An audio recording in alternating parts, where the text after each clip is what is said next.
Happy Saturday. Welcome to the Sci-Fi Center Saturday Overnight Live Edition. Finally got that right after screwing it up uh, pretty much every week that I've done the show. Uh, I'm obviously your host, and I will be bringing on Brad here in a second. It's windy as hell here in Las Vegas, and it damn near sabotaged my drive-in, but we got it done. I am tired. I did both the Rocky Horror Picture Show last night, our third annual performance at Ellis Island. Thank you guys for all you locals that were able to make that there. And I did my drive-in, and with a 40-foot inflatable screen that, there's a slight difference in between a screen and a blimp, depending on how much wind they're breaking it down right now. So I wanted to broadcast from there, but decided not to.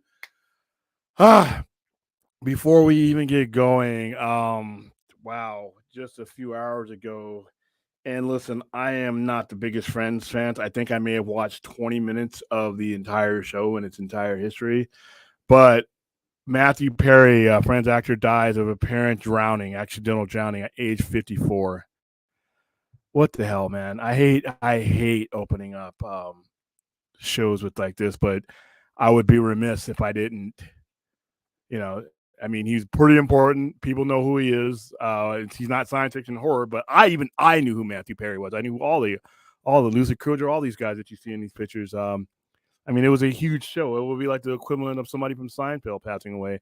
Even though I don't watch Seinfeld, I don't get Seinfeld, but I know its importance. And Friends is probably one of the most successful shows NBC has ever had. And 54, man. 54 is too young to be dying. So apparently, he died of accidental drowning.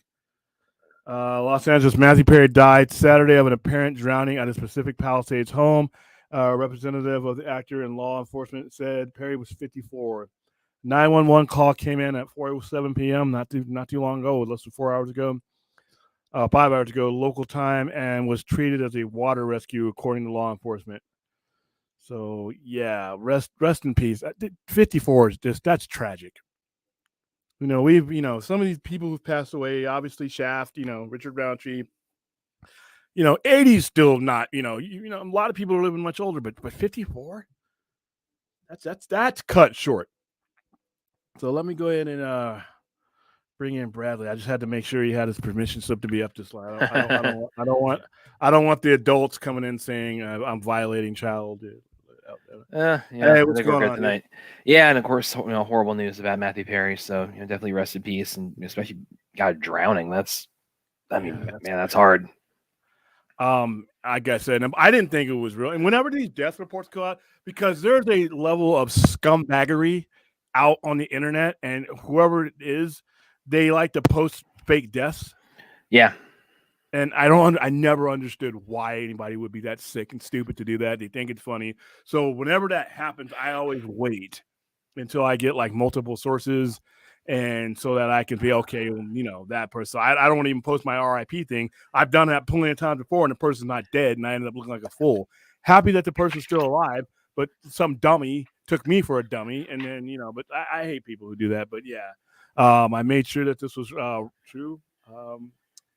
Before, and like I said, that's unfortunate. Let me say hi to the chat, because holy cow, you guys are talking. Yeah, and what you said about death hoaxes. That it was the reason why last year, when J.S. David Frank died. I was hoping it was it was. Yeah, I remember being off when that happened. Yeah, because it was really late at night. And I was hoping, okay, that by sunup we'll get confirmation this is just a prank. It would be a sick prank, but I'd take that over him. I would a take tragedy. Be made a fool out of, than the actual person being gone.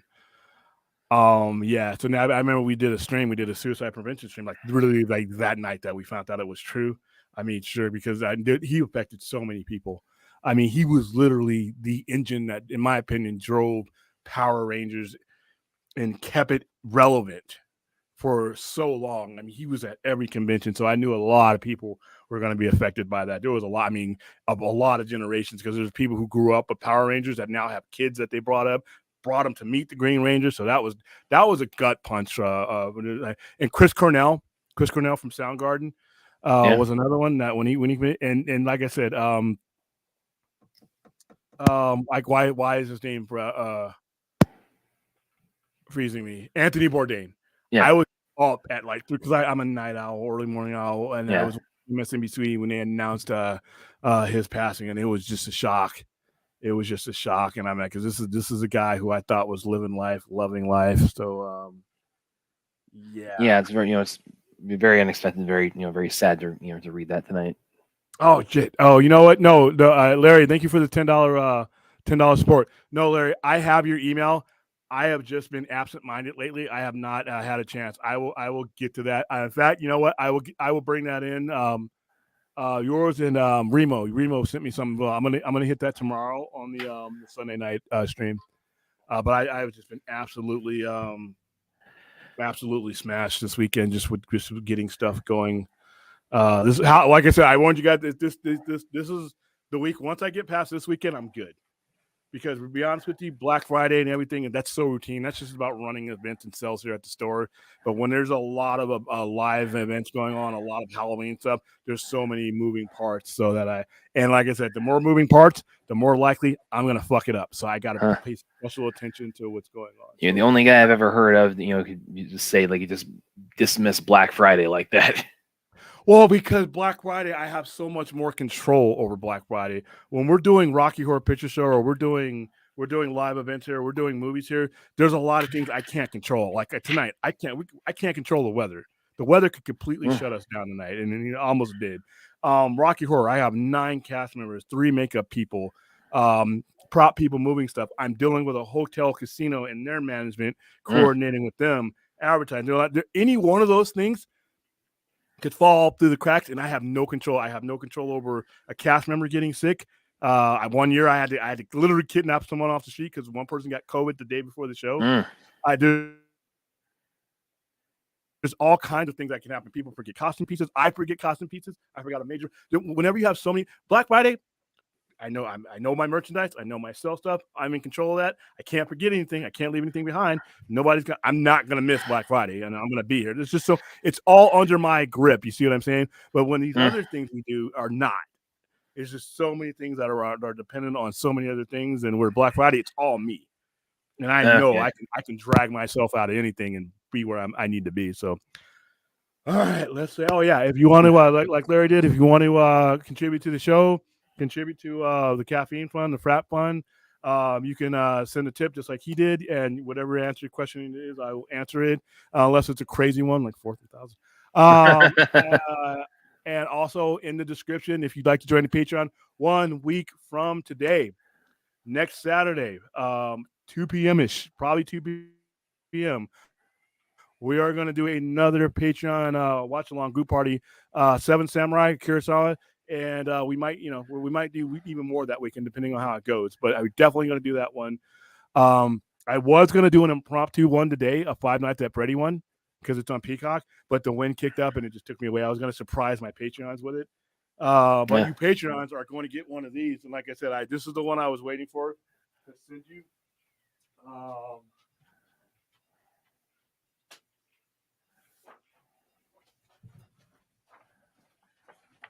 5 Nights at Freddy's mini posters. We actually have huge ones, but I can't mail you those. So, like I said, you're going to get that little envelope that you guys are going to get from me is going to be pretty thick because I've been waiting to get all of them done. We have Hunger Games ones, but I don't think any of my crowd is in the Hunger Games, especially not me. All right. Thank you, Larry. Interesting side note. I've been rewatching Ninja Turtles. Which version? The movie or the... Oh, okay. From the 80s. And just realized that the voice of Donatello is the rabbi from Curb Your Enthusiasm, and Shredder is Uncle Phil. Oh yeah, Uncle Phil from Fresh Prince. Yeah, rest in peace. Yeah, man. Some of these guys make a lot of cheddar off of voice acting. All right, I can't watch without pictures and do that's a problem though, because once you hear that, you know that you can't take your ears off it. Numbers, cool. You know what? You've been going back and forth with the numbers, and here's our numbers, so I have to get my mind out of that guy's headspace because it's 2 different people. Numbers, William. Here are my prediction winners of Crown Jewel. Solo Sikoa, Logan Paul, Damian Priest, Io Sky, LA Knight. Wow. Okay, all of those, but LA Knight. I would love to see the former Eli Drake, shock him. I just don't think they know how to take this title off of Roman Reigns. And this is when people just come at me because you just hate WWE. No, I think WWE's been a bad product for most of the people who's watching this, most of your lifetime. You guys hadn't seen it when it was good. There are spots where it's great, but there are shit like this where I know I will bet money, and I will get live on the air and say I'm wrong if they let not Eli J, LA Knight, I hate that name. If they let LA Knight take that strap off of him after building all this up, and each month, each week, we get closer to WrestleMania and another Cody rematch, which they should have done it right the first time. I highly doubt that they're going to do that, and that's what sucks about them is they become so predictable. And if you watch wrestling for as long as I've had, it's all predictable to so it's worse with WWE, and the Bloodline storyline has just gotten from bad to worse with me. The whole Usos brothers splitting them up, it's just bad. But yet everybody told me, and then I get people. Because MJF is going to be a free agent. Now, MJF's he hasn't made the big leagues until he signed with WWE. What the fuck WWE have you guys been watching the last 25 years? Because it can't be the one I've been watching. And granted, they have some talented performers. They have some great people. And like I said, great athletes. But the booking is just bad. The action for the most part is just bad. I watched a 3-hour show the other night, and the relevant wrestling matches just weren't there. And I if they put on a great match, I'll say it. Their women's division, I think, is great. There are certain individuals who can carry that show that when I see them, I stop what I'm doing and I watch them. But the overall product just hasn't been that good. And what ended up happening is they tried a lot of stuff during the ruthless aggression and attitude era, and it worked. But it's like steroids. They brought on a whole bunch of fans. It shaped their direction. And then guess what? Those fans went away. And then another generation came in, and that generation never saw the WWE or WWF at its height. And this is great for them. But I was there, and plus I see other promotions, and it's just like they have done a good job in selling you the glory of WWE. But unfortunately for me, and maybe I'm just too much of a critic, the actual product of WWE just hasn't been very good for a very long time, not consistently and not overall. And the only reason I watch the pay-per-views is because I have Peacock Premium, and that's worth the price. I'll watch Crown Jewel, but I will be shocked. I will be shocked if they like I said, I will be happy because at 41 years old, LA Knight has worked a long time, and he hasn't really gotten in a lot of places, and he's gotten some traction, and he's not going to get another shot at this, in my opinion. He may have pushes and everything else, but LA Knight, he took him so long to get here that this is going to be his shot. If whether he wins the title, I don't know, but this is his moment. So that will be cool. But I just don't think it happens. Rhea Ripley, I love Rhea Ripley as a talent. I'm tired of watching her and the stories that they put her in. Priest, and the only thing that makes Damian Priest interested to me is he's got the money in the bank. Logan Paul is actually a much better performer than he has any business being at this point. He's actually willing to put in the work and physically put himself on the line. So I do enjoy him. And the thing he's got going with Ricochet is really, really good. I don't think he's going to win that match, though. Solo Sikoa, they haven't done anything beyond just making him as a sidekick henchman. He's gotten a couple of lines lately, but it's just hasn't been all that great. But Io Sky winning, I think she may lose. I'm surprised they kept the belt on her this long. So like I said, I'm gonna watch. Like I said, especially when it comes to if I'm gonna spend 2 hours, 3 hours, 4 hours, I want the product to be good. But usually, like I said, it hasn't been lately. It hasn't been for a long time. All right. So sorry, wrestling non-wrestling geeks. How you doing, Spider-Man? What's going on? Yes, we brought him up on the other show. Did I bring him up or did I post? I can't remember. But Richard Roundtree, Shaft. Yeah, we did. We did. Yeah, we did. Yeah, 80 years old. Like I said, 80 is not that old. 80 is not. I mean, we used to think of 80 as being like, wow, you're still here. Now it's like people are living their lives, doing their things. But he had some health issues throughout his 50s and 60s. So, he got, but yeah, rest in peace, Shaft. I mean, yeah. And I posted on my website or my Facebook page. A lot of people had different memories of him. Like, he's more than just Shaft, man. And he made movies. Richard Roundtree was a star back when being a person of color and being a leading man wasn't a given. It was not a given. You're talking about the mid 60s, late late 60s and early 70s, where if you weren't in a blaxploitation film like a Willie Dynamite or something, and Shaft technically was, but it wasn't. Shaft was a breakthrough movie. Everybody knew who Shaft was. White people knew who Shaft was. Mexican people, Chinese people, everybody knew who Shaft was. They were singing a song, you know. And so it transcended. I mean, hell, Samuel L. Jackson even played. But you know, a lot of this blaxploitation movies, it was just for us. Blackula was for us. You know, Dr. Jekyll and Mr. Jive, that was for us. Blackula Scream. Those are pretty much you know. But Shaft broke through to everybody. Everybody knew who Shaft was. Everybody knew Richard Armstrong. So once again, rest in peace. We had a guy dying at 54 by accident, and a guy dying of natural causes by 80. I love opening shows with no death, but hey, it's part of it. And Richard Mole. I forgot. I set up the show before that. Yes. Fuck. Richard Mole. And I didn't realize he was 80. I didn't either, yeah. But yeah, I mean, and it's sad when these people pass, you see their list of things that they did, and you're like, wow, he did that. Night Court. There's only 2 remaining people, Roz and I don't even think Marky Post is alive. No, it's Marv and Dan. Dan, that's it. Those are the only ones that are alive. And Judge Ryan, I mean the judge Harry, he died young. People that I watched growing up as a kid in the sitcom should not be dying yet. Not yet. Me neither. Yeah. Damn. Well, granted, yours is going to still be in their like 40s and 50s because it was like. You know. Well, I mean, but Jason David Frank. I mean, he wasn't even 50. Yeah, he would have turned 50 this year. Turned 50. And and the guy from Ellen DeGeneres, Twitch Steven Twitch boss, 40. These are just, and because I follow these guys, right? So not only have they passed away, you're looking at their families now, and who's taken over their posts, they're taking over their Instagram, and they're just going through all these milestones without these people. And so when you guys are thinking about it, and I know it's been repetitive. I know we put 988 up there all the time. I started the show with it. I'll end the show with it. But it's that important. This thing is fragile. This thing we do, this living thing, is fragile. It can end by accident. It can end by natural causes. It can end by disease. Or people can reach that point where, you know, they think they need to end it themselves. But on that last one, that's the one you have the most control over. You know, you can't fix cancer. You can't fix old age, and you can't, necessarily fix an accident. I mean, that's all I call accident. But there's one thing. There's one of those you can curb. And remember, like I said, I see his daughter taking over his account, Jason David, and her 21st birthday. He's not there.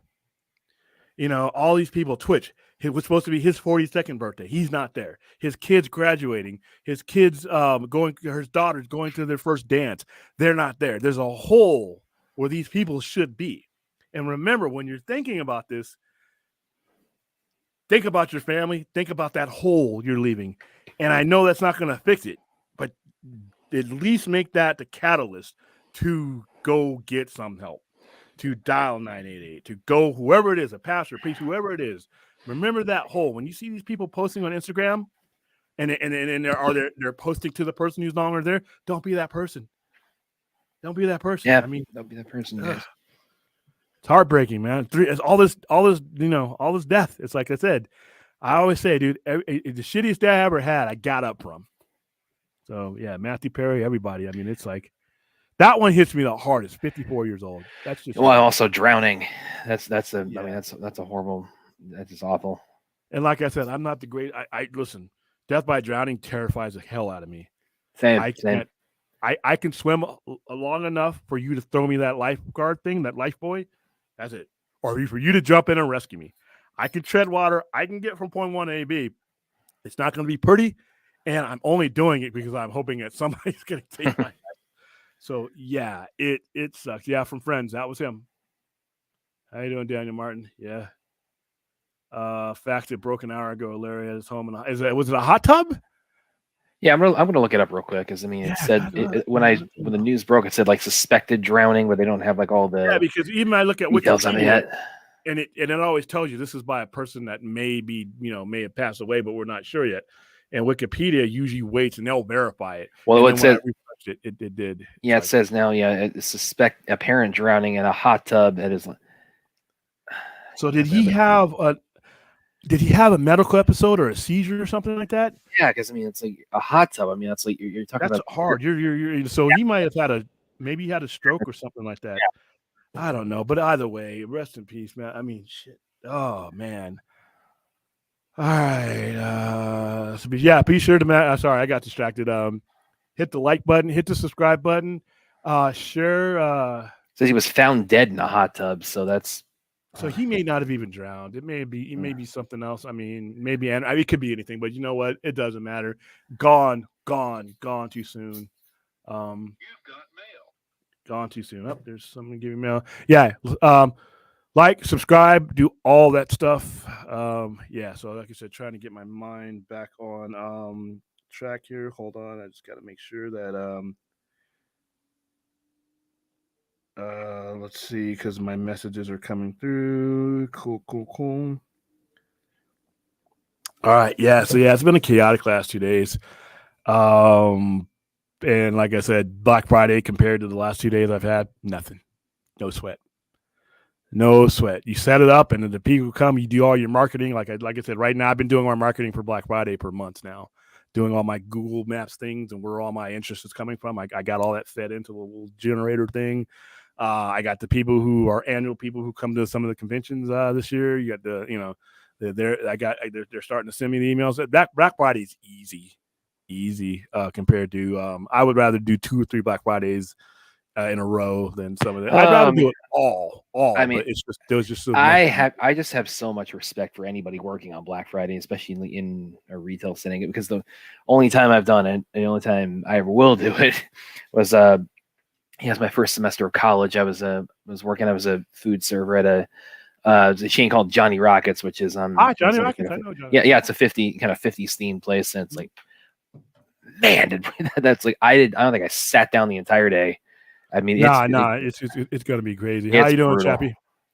So, Chappie. All right, let's see. Let's get to the. So it's like I'm if I do any shopping on Black Friday, it's gonna be online, but so I'm not the type to go out to the mall or whatever and like do tons of Christmas shopping that day. But I got nothing but respect for anybody working that day, and I generally do mine later. That is for coming in at all that day. That is grounds to be getting like major overtime, in my opinion. Oh yeah, especially with Underman. Hey, Droga, Streamlabs is the thing we use to do all our chats and stuff. It will be since I'm not monetized yet, it's how you can support the channel, either that or through Patreon. It's actually its own little server. It's just like StreamYards, but the only thing about Streamlabs is it's harder to do a tandem show like we're doing now. Eventually, I will be using StreamYards to run the shows, and if you've seen on certain people's shows where they have the things in the middle that pop up during the super chats, they got little logos and stuff. That's Streamlabs. That's what that is. But I'm using it separately now. So right now, I have my screen up with Streamlabs so that I can see when people are joining and chatting. But eventually, when you see me do a stream by myself, it'll be me, and you'll see like when you say something, if I have you tagged, it'll come up like, since you're from Australia, you and Aaron, I might have like koala bears or something silly because I'm silly. Something that signifies you. But yeah, Streamlabs is like StreamYards, but with a lot more effects. And I am finally not too stupid to start running Streamlabs. Whereas a year ago, there's no way I couldn't even bring Brad up as a guest because it doesn't let you. Yeah. So yeah, we're gonna migrate over that. But that's what Streamlabs is. How you doing, Kingdom of Nerds? All right. So everybody's saying hi to Ray. Mandy was just here for my drive-in, my truncated drive-in. It was fun though. She got some food from Sister Kim's. I got to meet her family. Her husband got loaded fries, and I told him it's because it weighs as much as a small child, and he was right. It did. So yeah. So it was a good night tonight. Like I said, I'm just glad the weekend. You'll never hear me say this.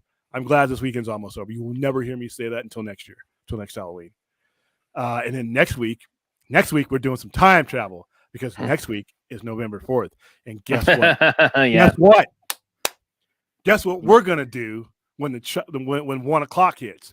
We're gonna fucking celebrate. Why? Because 6 months ago I was robbed, and it has screwed up every day in between. There's not a day since March where I'm not pissed off and aggravated.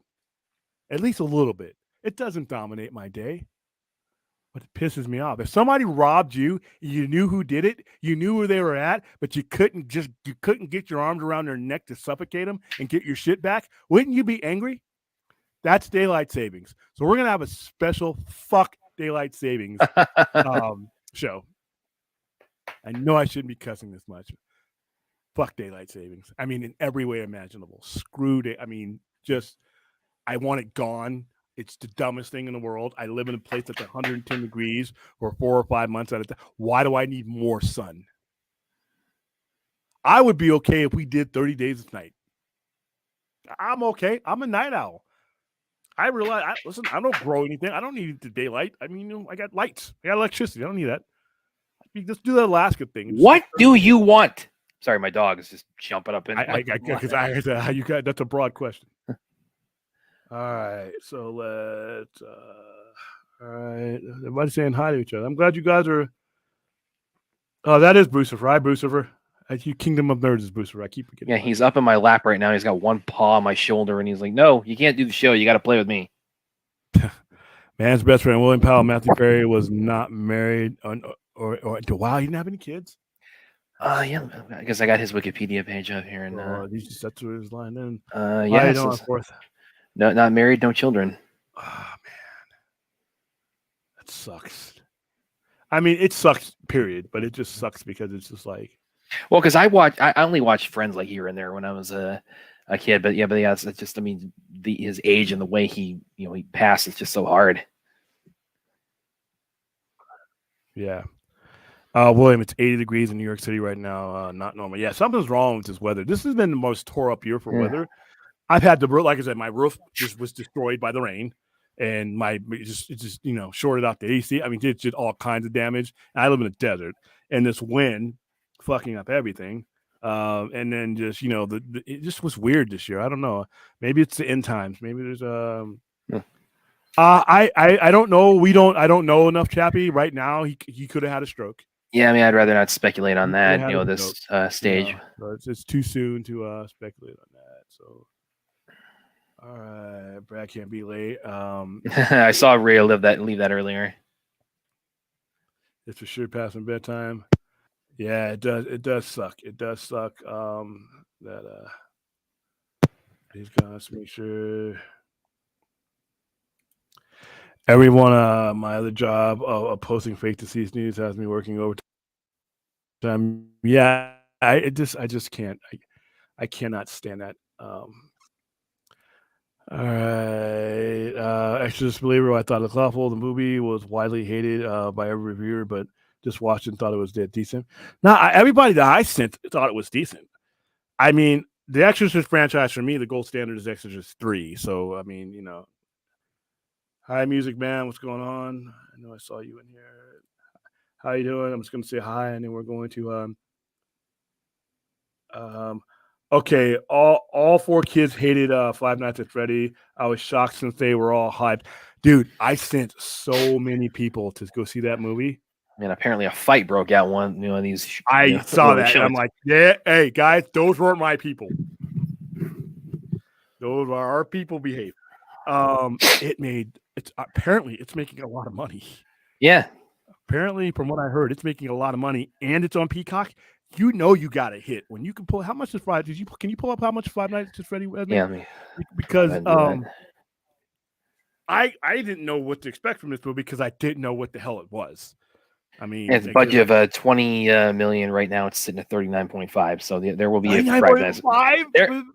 So there will be a Five Nights at Freddy's too. That's Blumhouse for you. For 9 times out of 10, Blumhouse is going to get value. But the fact that it made that kind of money, like I said, I can watch it on Peacock right now. So everybody, streaming is going to kill. You know what? There are certain movies that everybody who wants to see Five Nights at Freddy on a big screen is going to have that opportunity. Just like Dune. Everybody that wanted to see Dune on the big screen, so I saw Dune. There's no way in hell I was going to watch Dune on a tiny ass screen.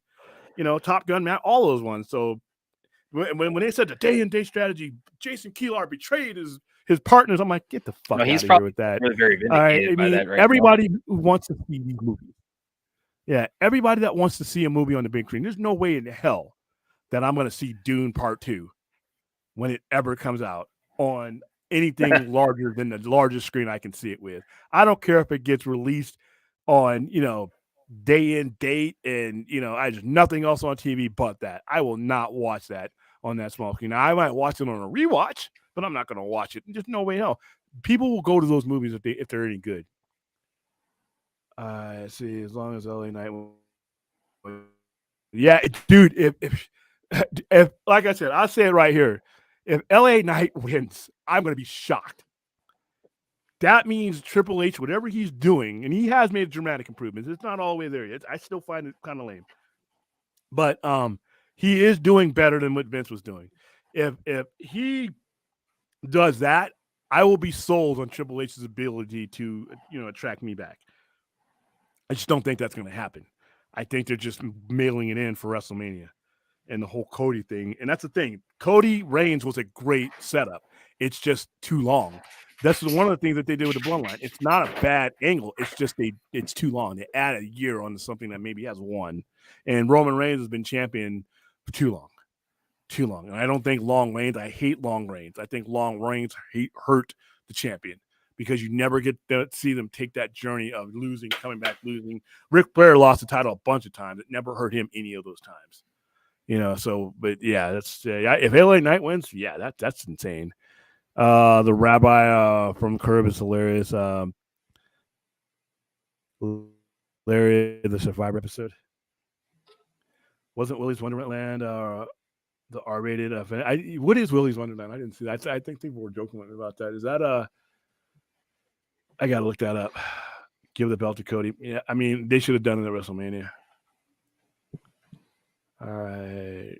He was correct. Oh, Mighty Rax. I hope you're messing with me, Mighty Rax.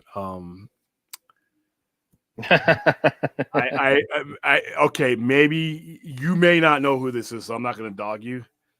But Jimi Hendrix right now is turning in his grave. But I guess, you know what? I guess if you're only seeing the top, maybe. Yeah, people could mistake that. Yeah, so no, but it's Jimi Hendrix, Mighty. But you want to know who one of the biggest influences on Prince Rogers Nelson was? Jimi Hendrix. So hey, he was Prince was an underrated guitarist. All right, let's see. Oops. I thought it was easy. Okay, now you guys are screwing me. I agree. Damien is not good. No. Like I said, they could have done a lot more with him, and they just haven't. It's not his fault. He doesn't write his own booking, and right now the most appealing thing about him is the Money in the Bank thing. But once he cashes that in, and unless he wins the title, he's really gonna lose the biggest cog of his ability. Yeah, I heard it's doing well, but you know what? And there's just a lot of people. There were so many people that were going to go see Five Nights at Freddy's no matter what anybody said. They mobbed me when I did look at my Instagram. I had so many people coming out for that. I had one guy say, "Thank you for sending me. It changed my life." I'm like, "Oh, what movie are you talking about? You talking about Blade Runner? You talking about the animals, the animatronic? That changed? Okay, hey." Because he was, I guess he loved the game. He brought out his kid. I mean, so Five Nights at Freddy's is doing well. So I'm happy. Yeah, how you doing, Anthony Belcher? Yeah, R.I.P. man. Richard Mole, Matthew Perry died this week. The same. Well, Richard Mole died yesterday, right? Yeah. Mm-hmm. So yeah, it's Ray. Hunter's asking you what you're going to dress up as Halloween. Yeah, Nightcore. Yeah, even the new one. The new one, I guess, is doing pretty well. The new one's on Peacock. So let's see. Black Dynamite is an excellent. Black Dynamite is excellent satire of blaxploitation films. It features Michael J. Yep, I've seen it. Speaking of whom, when is the Sci-Fi Center interview? That's on Brad.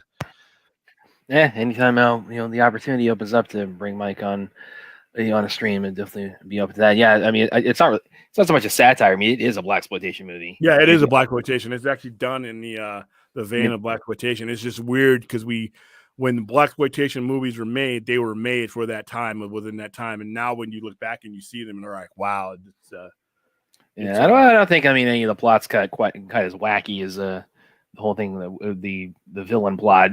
For anybody who hasn't seen it, that I think it was right in line with everything else, but but that's just me. But like I said, we did a lot of blaxploitation.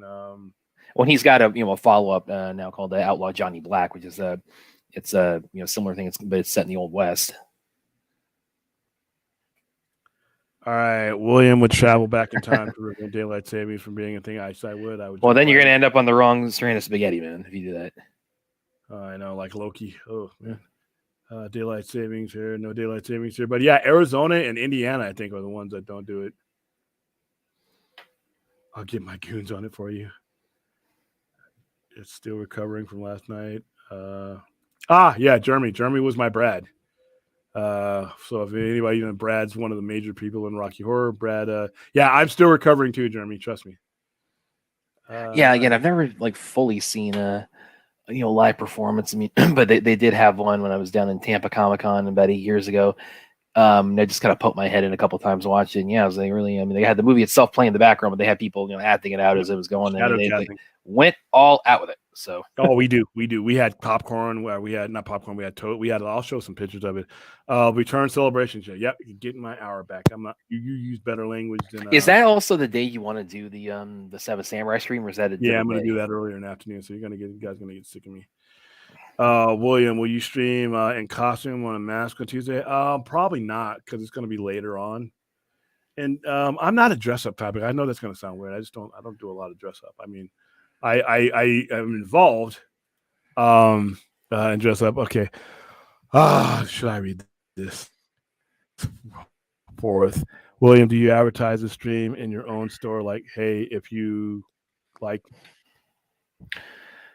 Well, actually, I think this is one of the fourth less trolly kind of ones. Oh, okay. Okay. He's asking me if you're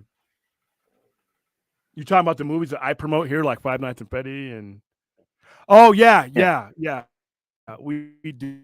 A lot of them don't want to come. They're too nervous.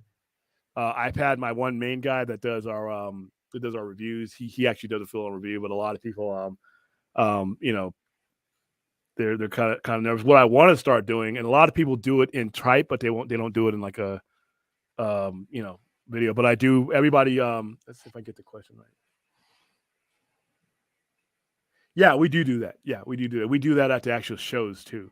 So when you go to one of our screenings, there's a person there, that hands out and advertises the show. We have our I don't have it here, but we have our cards. Well, here's one of the older cards, but it has a QR code, and the QR code leads right to all of our social media, and our shows are right there.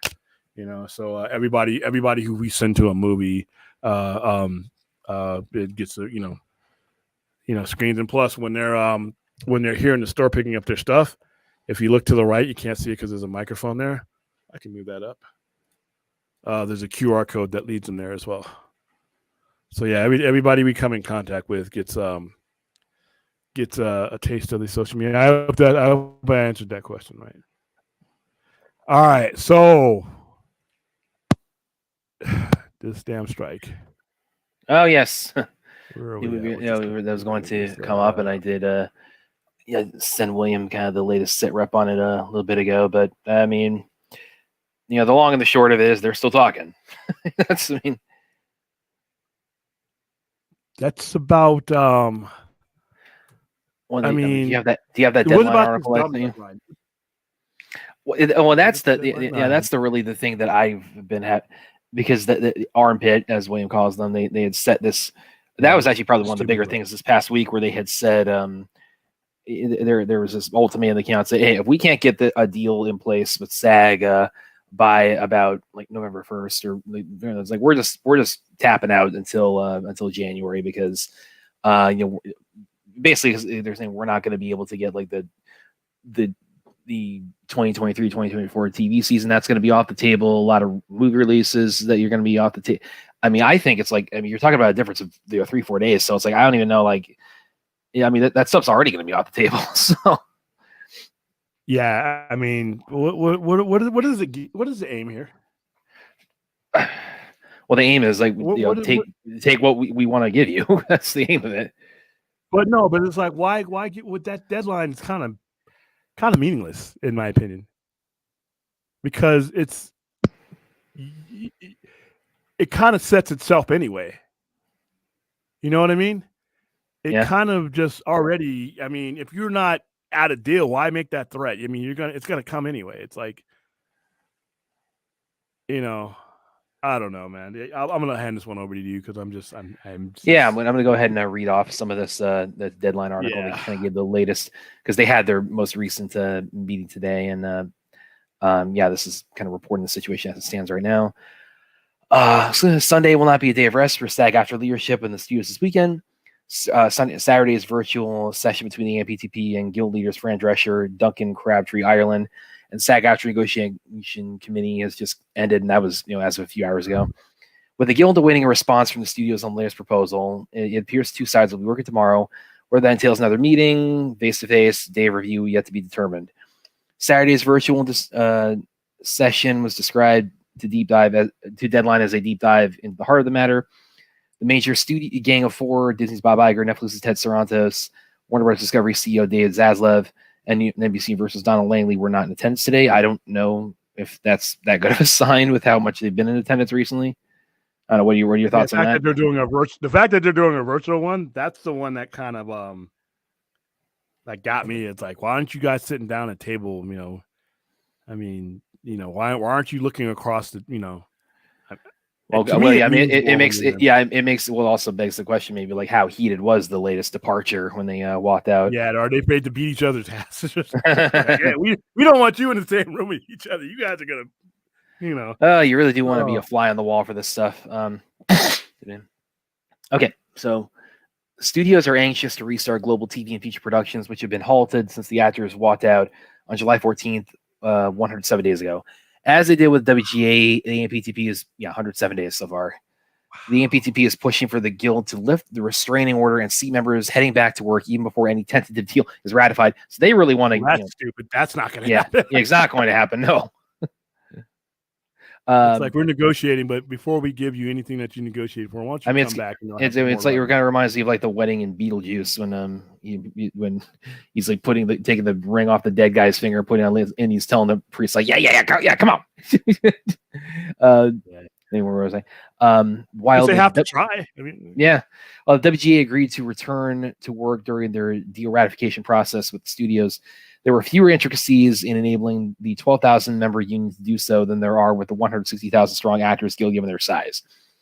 Okay, here's some maybe commentary or contextualization to the temperature of the situation. Today's meeting comes after a Friday session via Zoom that many described as underwhelming in regards to progress. Still, both sides' continued willingness to meet is a better sign than no talks at all. So, they're talking, but they're talking. Every time they come, but this last week, every time they come away from talking, I heard things like overwhelming or flopping or not passing. I think that's been like how it's been presented, the outcome of all these meetings lately. Where am I?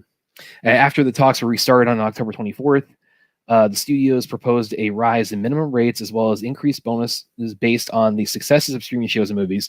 Studios offered a 7% increase in minimums, with SAG-AFTRA offering on Friday a self-described comprehensive counter, going from a proposed 11% rise to 9% according to both sides of Warren by deadline. Studios' proposal this past week was in response to the actors asked for a 57-cent per subscriber annual charge for streamers. That request by SAG-AFTRA drew a great amount of ire among studio brass. Studios suspended talks on October 12th for 12 days, or October 11th for 12 days. Sarandos emphatically called the actors' suggestions a levy on subscribers. Crabtree at New York Comic-Con expressed his thoughts on Sarandos' words, saying they were preposterous. That's like saying that workers should be compensated for their work as a tax. That's wrong. The reason the product exists is because of their work. Fair compensation, fair wages for workers is not and never has been or will be a tax. SAG-AFTRA chief negotiator and national executive director told Deadline. Some on the studio side argue that the subscriber charge would backfire for actors given a downturn in an OTT subscribers subs. The amputee parties believe a performance-based measure of revenue share was better. On Thursday night, during a week of return calls, an open letter to the we saw this. There was an open letter that came out a few days ago to the SAG-AFTRA negotiating committee from Julia Louis-Dreyfus, John Hamm, Sarah Paulson, Chelsea Handler, Christian Slater, Sandra Oh, David Diggs, Pedro Pascal, and more emphasized we would rather stay on strike than take a bad deal. I think that's important in all this because both sides for 3 years. But both of these sides they're definitely raising the temperature as they're entering. There's a little bit more to add to that. So Drescher, Crabtree, Ireland, and the negotiating committee's mission has been to express the guild's need to overhaul an antiquated residual payment structure that hasn't accounted for streaming. Long gone are the guest star days where syndication residuals from long-running broadcast series could cushion actors a year.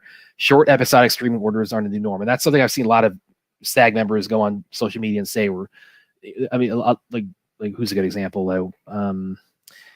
I've seen multiple people say it's like they were like they they have literally lived off of their residuals. I mean, like who was it?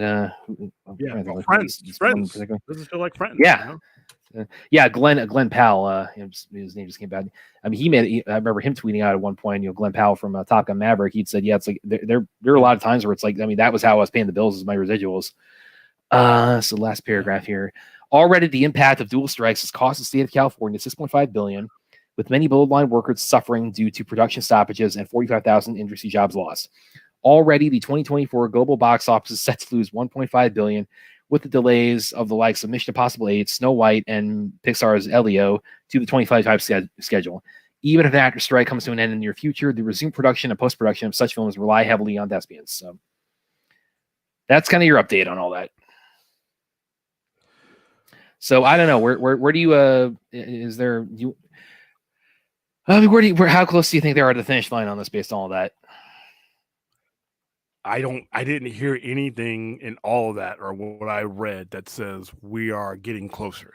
That's what I need to hear in order to have video. We're getting closer. We're making ground. We had a good meeting. We had a good meeting. We're hearing like we're having meetings, so it's like it's better than not having meetings at all.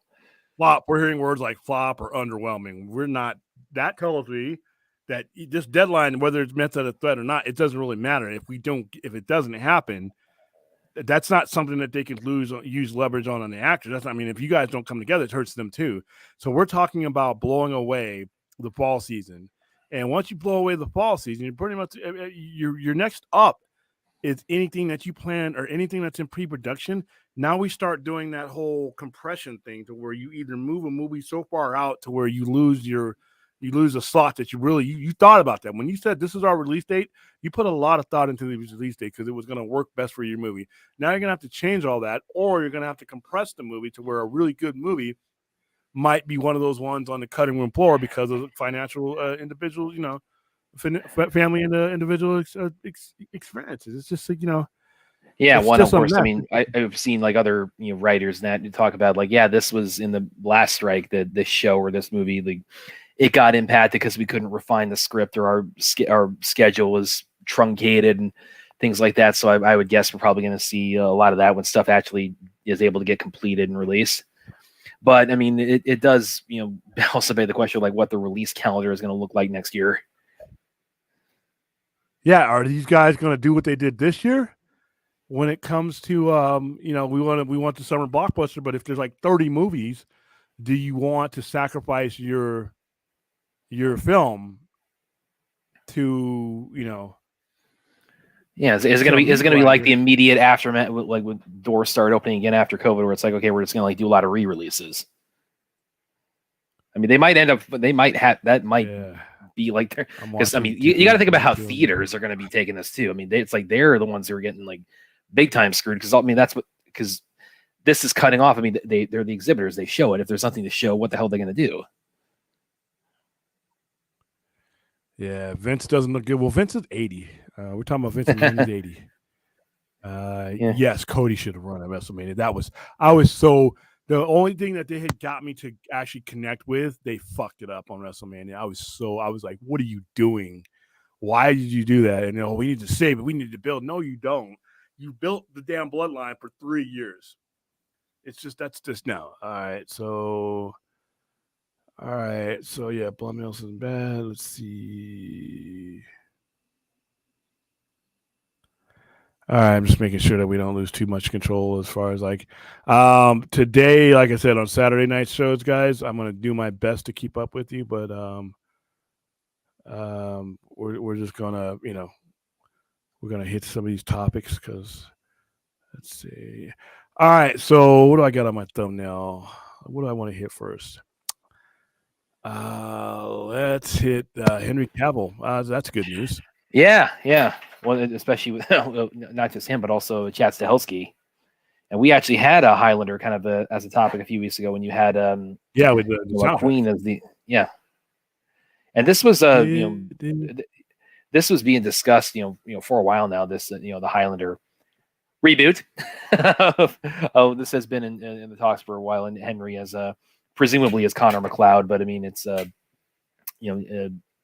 guess it's like maybe because of the strike they felt like, okay, we got enough pieces on the board, we can at least announce this. So here's our news, like, yeah, we're officially moving ahead with the Highlander reboot, revamping, new beginning, whatever the time is going to be. And Henry is presumably John McLeod or Connor McLeod, and John Wick, Mr. John Wick director Chad Stahelski directing, which I mean, of course, that implies John Wick with swords, which just sounds absolutely glorious to me.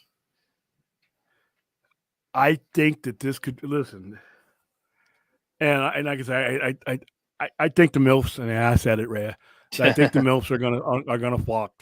Listen, him building a PC tower turned on every woman in the world. Yeah. Him being Highlander, I think it's going to attract those people they're physically attracted to him anyway. So that could help it do well. Content wise, I gotta wait and see. It's just like The Crow. It's just like Well, when I saw Highlander. Go ahead. Well, I mean, now there is one key difference between the Crow franchise and the Highlander franchise, which is that Highlander has such a history of not doing well, and the Crow franchise arguably shouldn't be a franchise anyway. Well, you could do a franchise. It shouldn't be a franchise as it is. You shouldn't see Brandon Lee lookalikes in every single one. Yeah, but I mean, it's like we basically, I mean, I think most people would say we basically have like two good things out of Highlander so far right now, which are the original movie and the TV show. Well, yeah, the TV show I love the TV show. I thought the way they ended it was kind of weird, but the TV show was very successful. Highlander, the original, bombed, but but it's been a cult classic. It became a cult classic, yeah. And the second one, we don't talk about that. Yeah, let's go back to Zeiss. That's so stupid. And then it set off this like ripple effect where like all the sequels kind of had to do something to accommodate the fact that Highlander 2 in its initial form. Okay, it's like we got to pretend that didn't happen, so we're like retconning this. No, we just forgot. If you paid to go, like me, if you paid to go see Highlander 2, The Quickening of the Moon, Quickening in the movies, you just didn't happen. I didn't get my money back, but the movie never happened. Well, and of course, also, I mean, the Highlander 2, it was, as I like to call it, it was the Snyder cut of its time, because you had that abomination come out theatrically, and that was so bad they didn't even have it didn't even require like any kind of mass fan campaign or anything. There was no like, but they didn't even require like a mass fan letter writing campaign or anything. It's the people behind said, "Don't worry, we got this. We'll try to fix it." And it's like they did the best they could with what they had. They took Zeiss out. They reworked a lot of aspects of it. But as William said, it's like, I mean, there's only so much you can do for Highlander 2 as it was realized. And then they released 3 and 4. And then the last movies that they released, right? I mean, granted, you had the Christopher Lambert one where him and Duncan are in the movie, which I'm like, okay. That was Endgame, wasn't it? Yeah, it was Highlander Endgame. How did they never gave a shit about explaining how that happened? Well, that's something I hope that they are going to be accommodating as this new take on Highlander begins, is because I mean the whole concept that there can be only one. And so you have the cons, but I mean, if there can be only one, I mean, it's like, how have you got like you have how 6, do you 7 have sequels two where guys it's like, from the same clan? You got two guys from the same clan. That's fine, but the prize, Connor won the prize, and you can't say, well, this takes place in between that, because then Duncan wins the prize. He gets to have a kid. No, that was so stupid. I think I threw my shoe at the TV. I'm like, what? After all these years of wondering what the prize was, and in the ambiguous ending of, I know everything, and Christopher Lambert's like, I'm like, okay, well that's kind of lame. I mean, but it's a great movie. And then you get to grow old and have a kid. That was just stupid. But it just you're talking about Highlander, the Source there, right? The Source, that was the Source dumb. is like that might be worse than Highlander 2. Dumbest thing I've ever seen. And like I said, the Agent Paul got roped up in it because they were good movies, and the Highlander show is popular. The Highlander show might be more popular than the actual movie. Yeah. Definitely, Well, the Highlander, the show is the example of like, it picked up the ball and ran with it in a way that the sequels on screen weren't, the big screen sequels weren't able to do. Mythos, the 5,000-year-old immortal that he had seen so much death that he just didn't want any part of the killing, so he hid out on holy ground. I mean, there's so much. Roger Daltrey was in that, the lead singer from Finding Cam. Joan Jett was in that. Joan Jett played the immortal in that. Everybody, it got to the point where it went from a show that was almost certain to get canceled. But like I said, you mentioned that it's like it was like the time slots it was airing, and it's like they were going out of their way to try to make it hard for it to build its audience, and it just kept growing. Sunday night at 11:30, after the least watched news and that you could watch Sunday night, you're not watching anything. Back in the 90s, where we didn't have, people were asleep, and this show lasted 6 seasons. I'm like, I always watch it like, this shit's gonna get canceled, but I'm gonna enjoy it, and I'll have whatever episodes I'm gonna have. You got 6 seasons out of it. I mean, it's that really is like.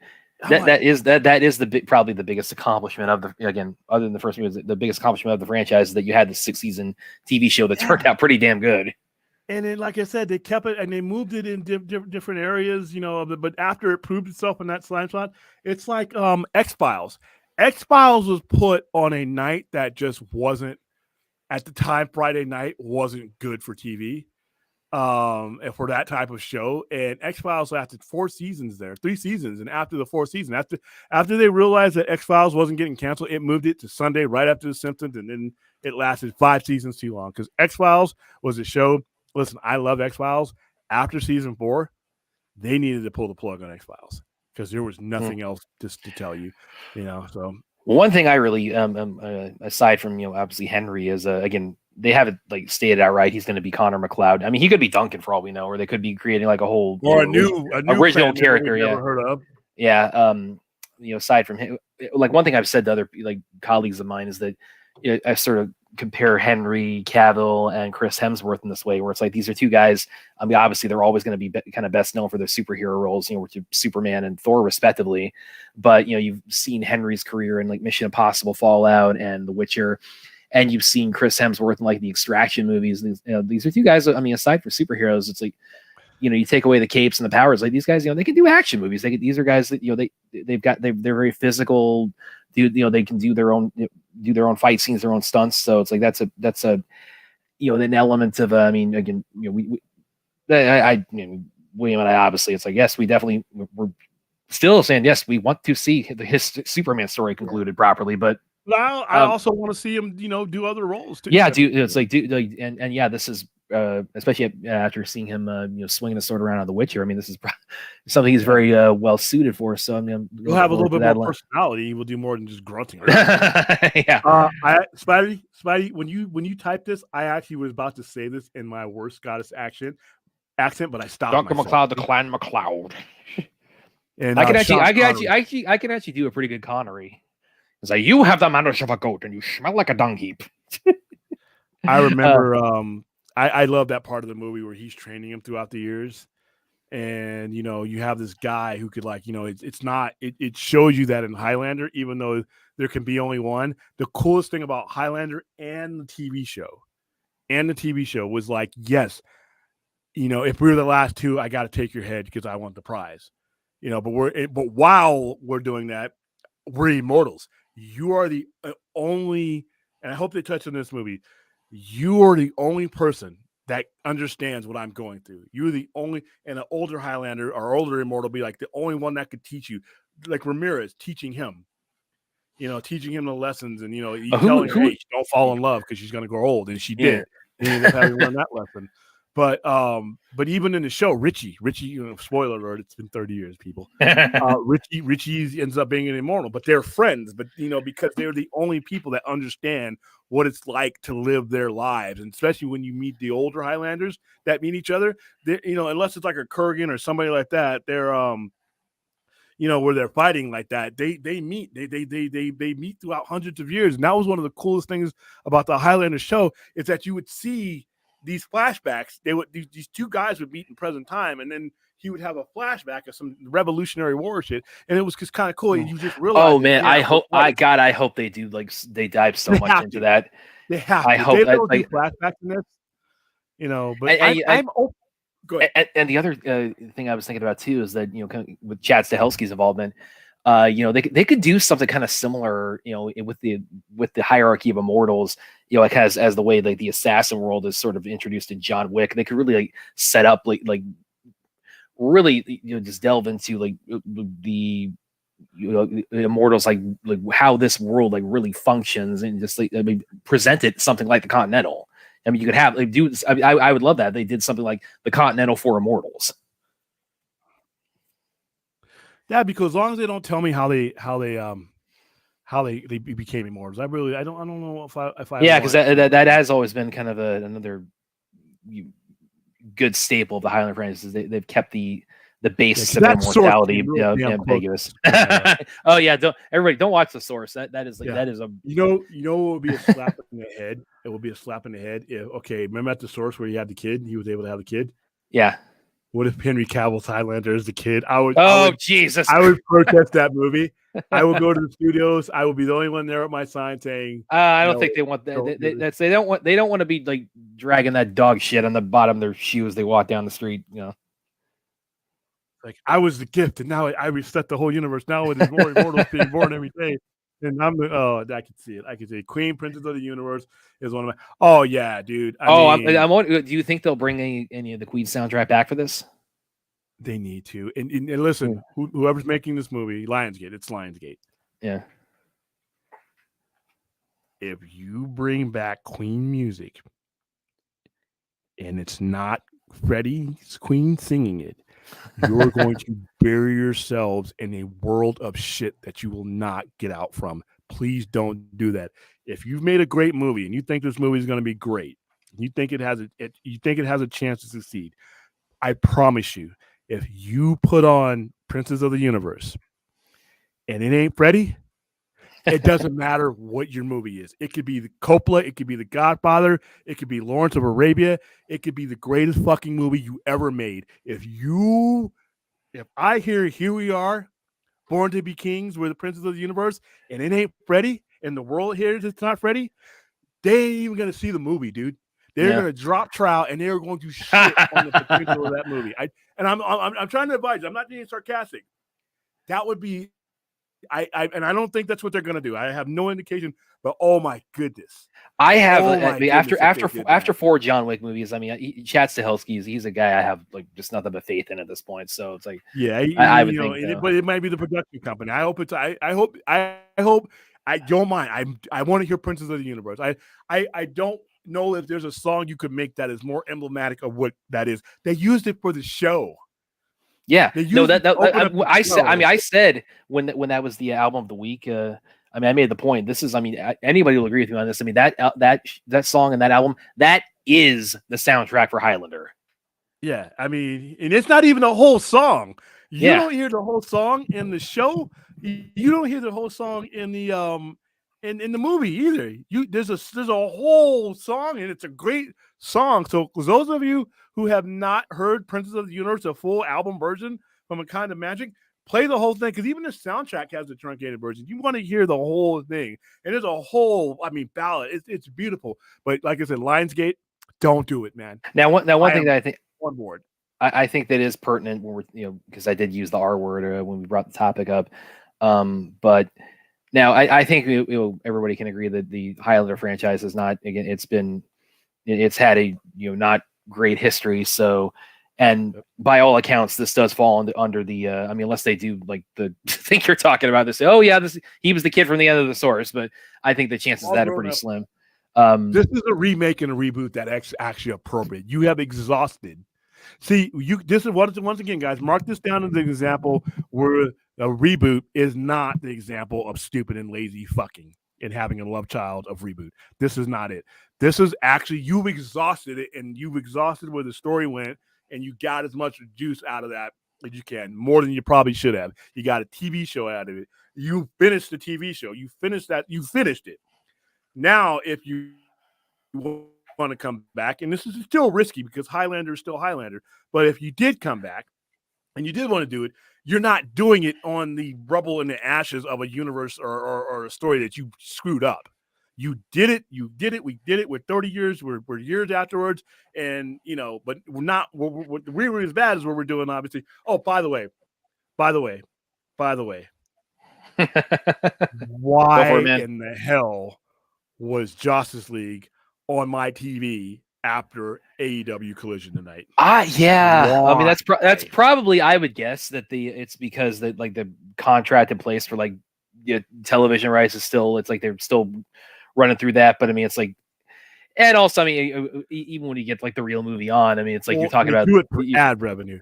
Yeah, but get ad revenue from the better version of it, for crying out loud. And I mean, I've seen people post on Twitter. Show version, but you can show BBS. Yeah. You can show Wonder Woman. You got to show the worst movie out of all of them, which tells me even the worst version of Justice League, for those of you telling us to move on, the worst version of Justice League is still drawing ad revenue because that's an expensive ass spot. They put that on Saturday night after a wrestling event. So, but anyway, reboot here, it works because there was nothing left to do with those actors, Adrian Paul. I mean, they could have rebooted after the TV show ended because again, that's like that you're talking about. They had a really successful run, so it's like, okay, then you could say we closed the book on that. Now let's do something new with it. Yeah, and one thing, Spider-Man, one comment he left here that this speaks to something else I'm really excited for with this. He said Scott Adkins would be cold in that Highlander flick with Chad. Listen.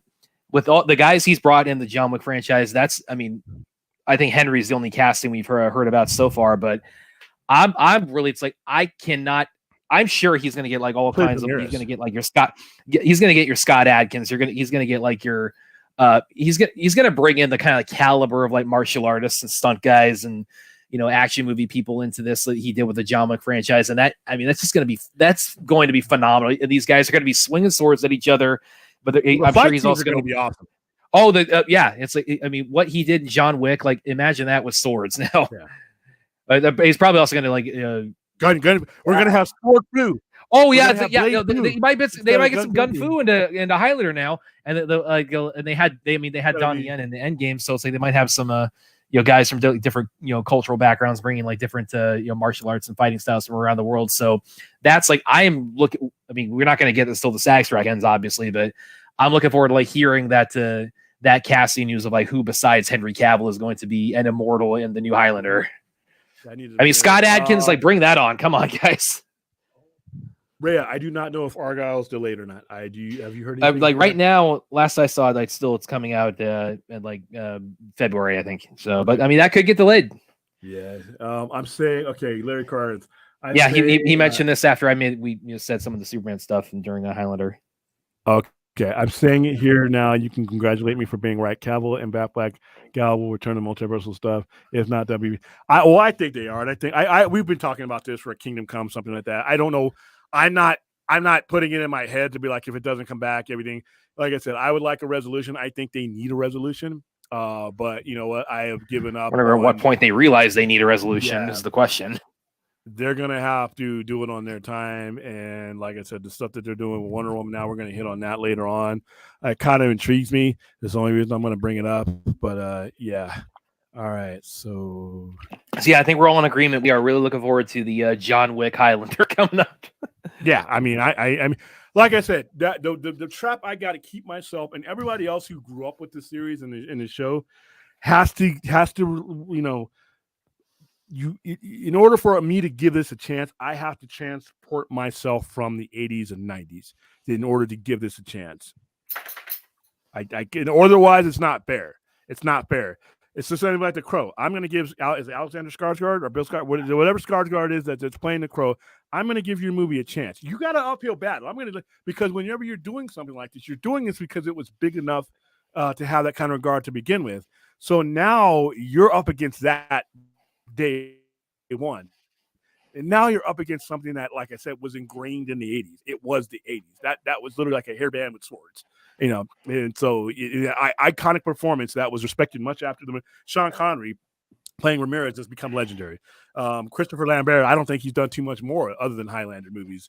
But like I said, I'm going to give it a chance. And you know what? Like I said, there's not, if it sucks, I still got the originals. I listen. 2 sucked, and I didn't hurt one.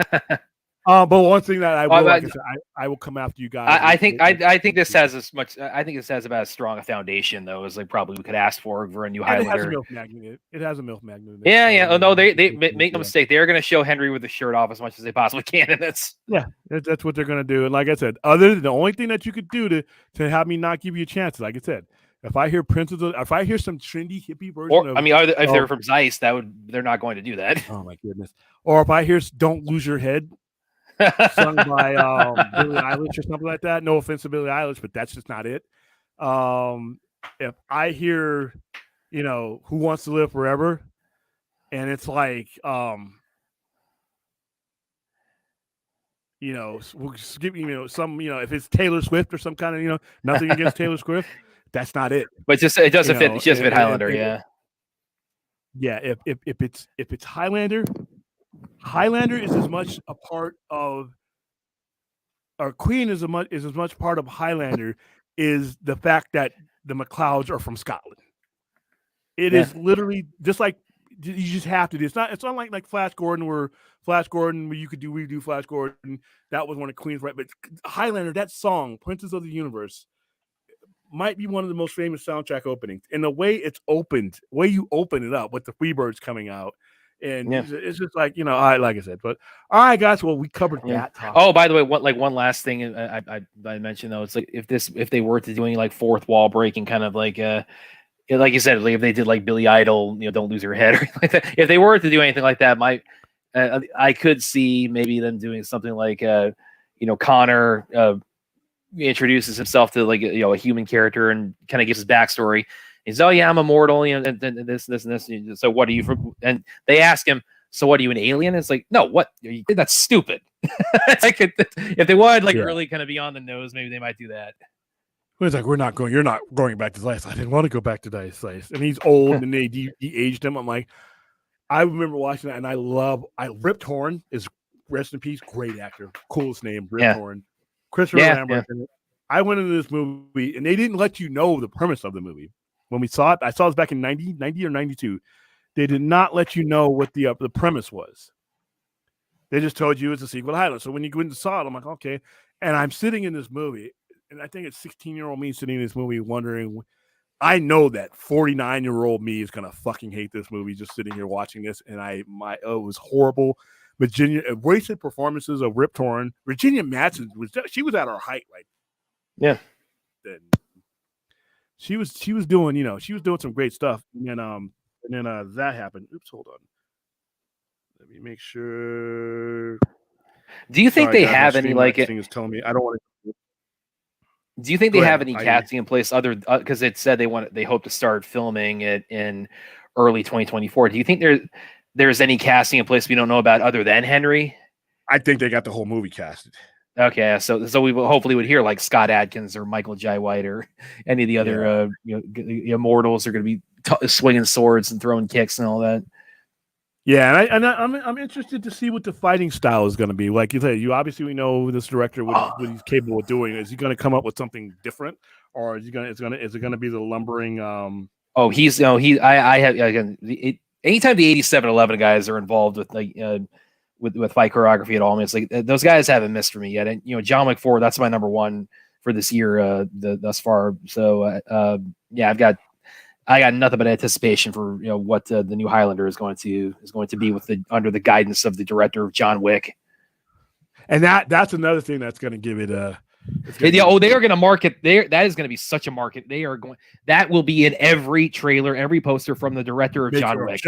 They are going to. They might emphasize that more than like the connection to the original Highlander franchise. They might say, "Oh no, yeah." I mean, there's that, but it's all. But the John Wick guy, he's giving you your immortal swordplay action here.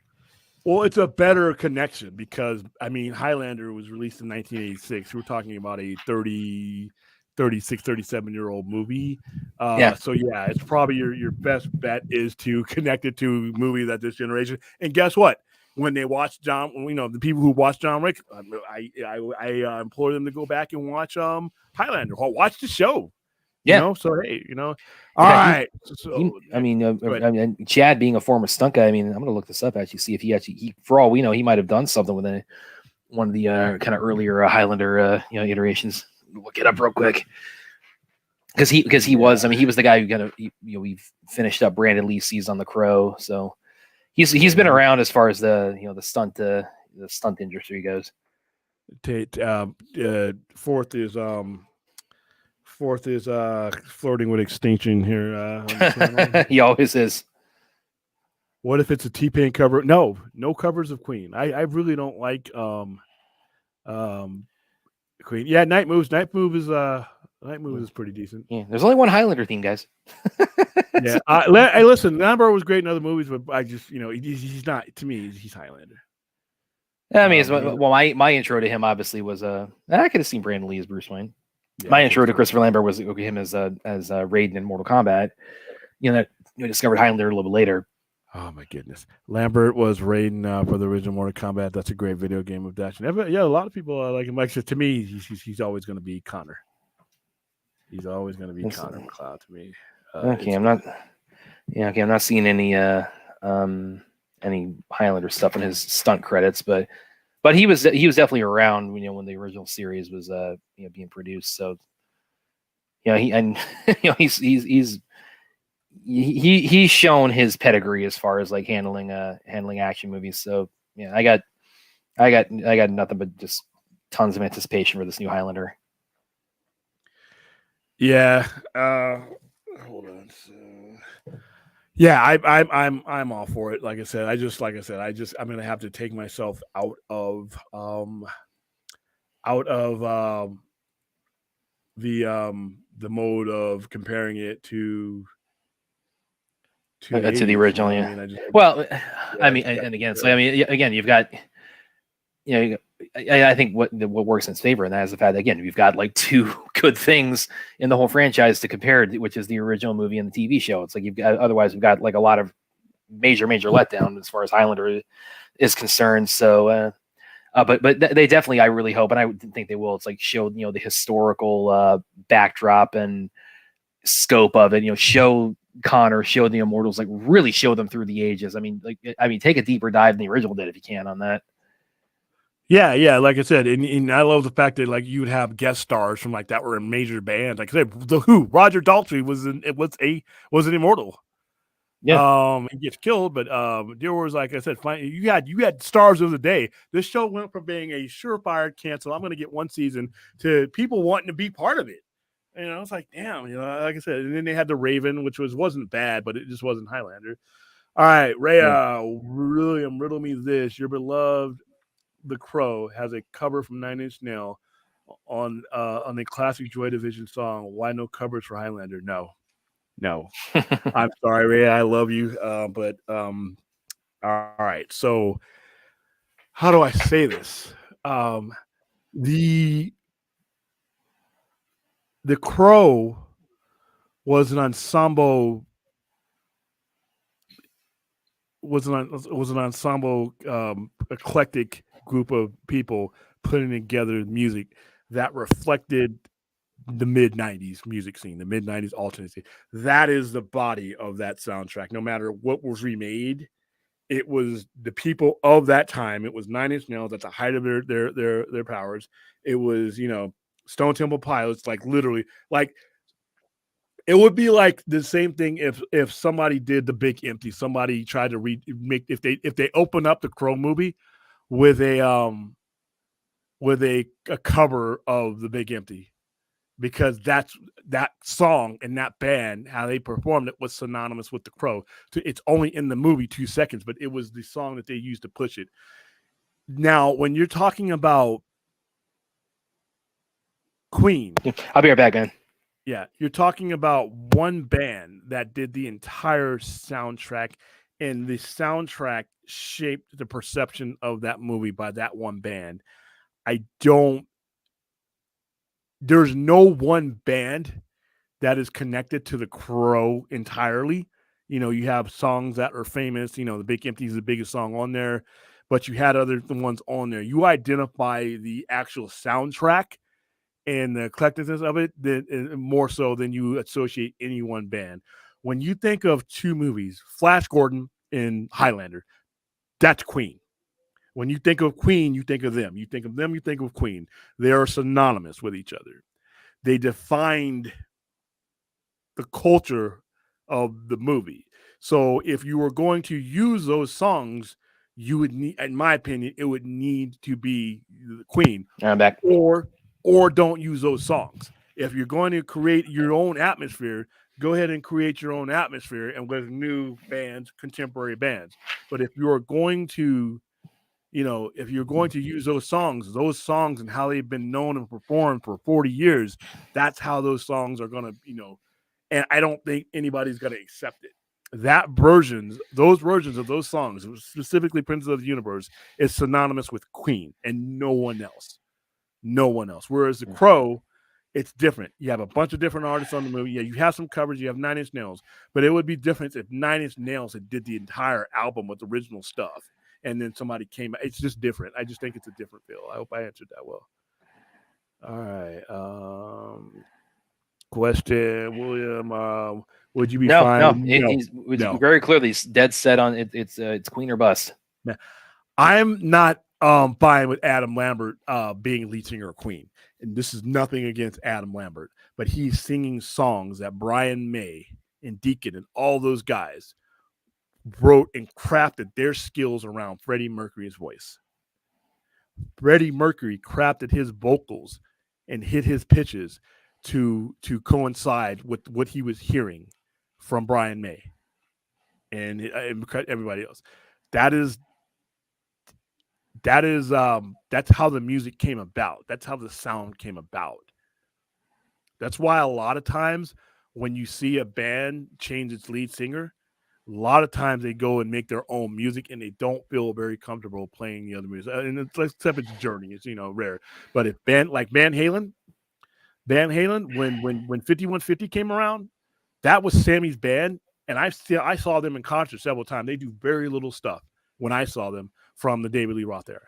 And the same thing with David Lee Roth. When David Lee Roth came back to the band, he did not play. You didn't see him playing Love Stands Still or Love Walks In. You didn't hear him singing Dreams.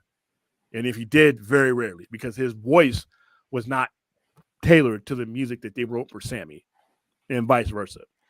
So, yeah, nothing again. And I think Adam Lambert is in an unfortunate position sometimes because he's being, he's filling in the shoes of what is arguably the greatest vocalist of all time. But not only is he doing that, he's doing it to songs that were written for Freddie Mercury's talents and sung, and vice versa. So I think it's a tough one. So no, the answer would be no. Short answer. Okay, Ray. If it's Incubus, that's great, but it needs to be an original song. I mean, like I said, who knows, Ray? I mean, I can maybe I hear Incubus do it, but I think there's just a couple of songs that in history where it is attached to the people or the person who sang it. Brown Sugar is Rolling Stones. Master of Puppets is Metallica. Photograph is Def Leppard. Lose Yourself is Eminem. There are certain things, no matter who else does it and how well they do it, is always going to be the signature sound attached to those people. They may have lesser songs that you can do. You may be able to get away with Who Wants to Live Forever done by, Celine Dion or something like that.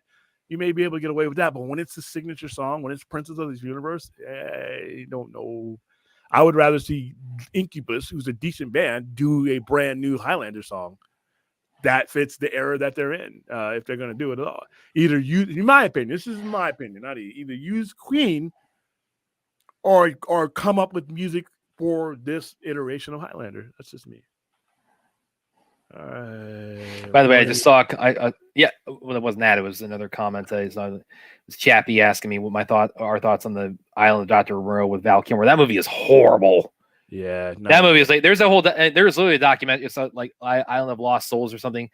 I mean, it's a case where it's like I didn't hear about that. I heard about that. Where it's a case where the trouble production is a lot more interesting than the movie itself. That movie is god awful. Oh yeah, I have not seen. Dude, I'm gonna probably try to see Killers of the Flower Moon. I have not seen it either. I'll try to get that as soon as I can though. This week wrap up Halloween. All right. Sometimes cover songs out. Yes, you are 100% correct. Exactly. There's plenty of cases. I have never heard a Queen cover or a Queen song sung by anybody but Freddie Mercury that outshined it. He had one of those unique voices that was just unique. And like I said, his band crafted their work to fit his song, and they worked in symbiote. Yes, there's a song called Mad Mad World that we were talking about the other couple of weeks ago. That's a Tears for Fears song. It's horrible in their version. I love Tears for Fears, but that song does not. There's another guy who did it. If you can Google it, I put it in the chat a couple weeks ago. Mad Mad World. That outshines the original. Live and Let Die. Depending on if you like Guns N' Roses, you may think that sounds a lot better. And that was the title of a Bond movie. God, I'm sorry, my brain is just so fixated on like who he's going to bring, where he's going to bring like Ray Park, or he's going to bring like who else he might bring Donnie, because Donnie was in. Imagine putting Donnie in a good Highlander movie now. I mean, I'm open to it, or maybe like Tony Jaa, or bringing Van Damme. I mean, yeah, it's like, look at the pedigree of like who Chad Stahelski's brought in the John Wick franchise. I mean, I have no doubt he's just going to Van Damme as Ramirez would be kind of cool. Oh yeah, I could see that. Yeah. Or maybe Deftones or Incubus are more 18 to 45, probably the best age range. Yeah, I don't mind those people being brought in, but if they're going to bring them in, they probably really need to do their sound. They need to take a look at this movie. Watch this movie, and then craft songs that fit this 2024 version. Otherwise, I think they're really, and fairly or unfairly, guys. I have my opinion about it. Fairly or unfairly, I think that the half the audience that was in this generation to watch this won't even give the movie a shot. And I'm not saying that that's right. I am not agreeing with that.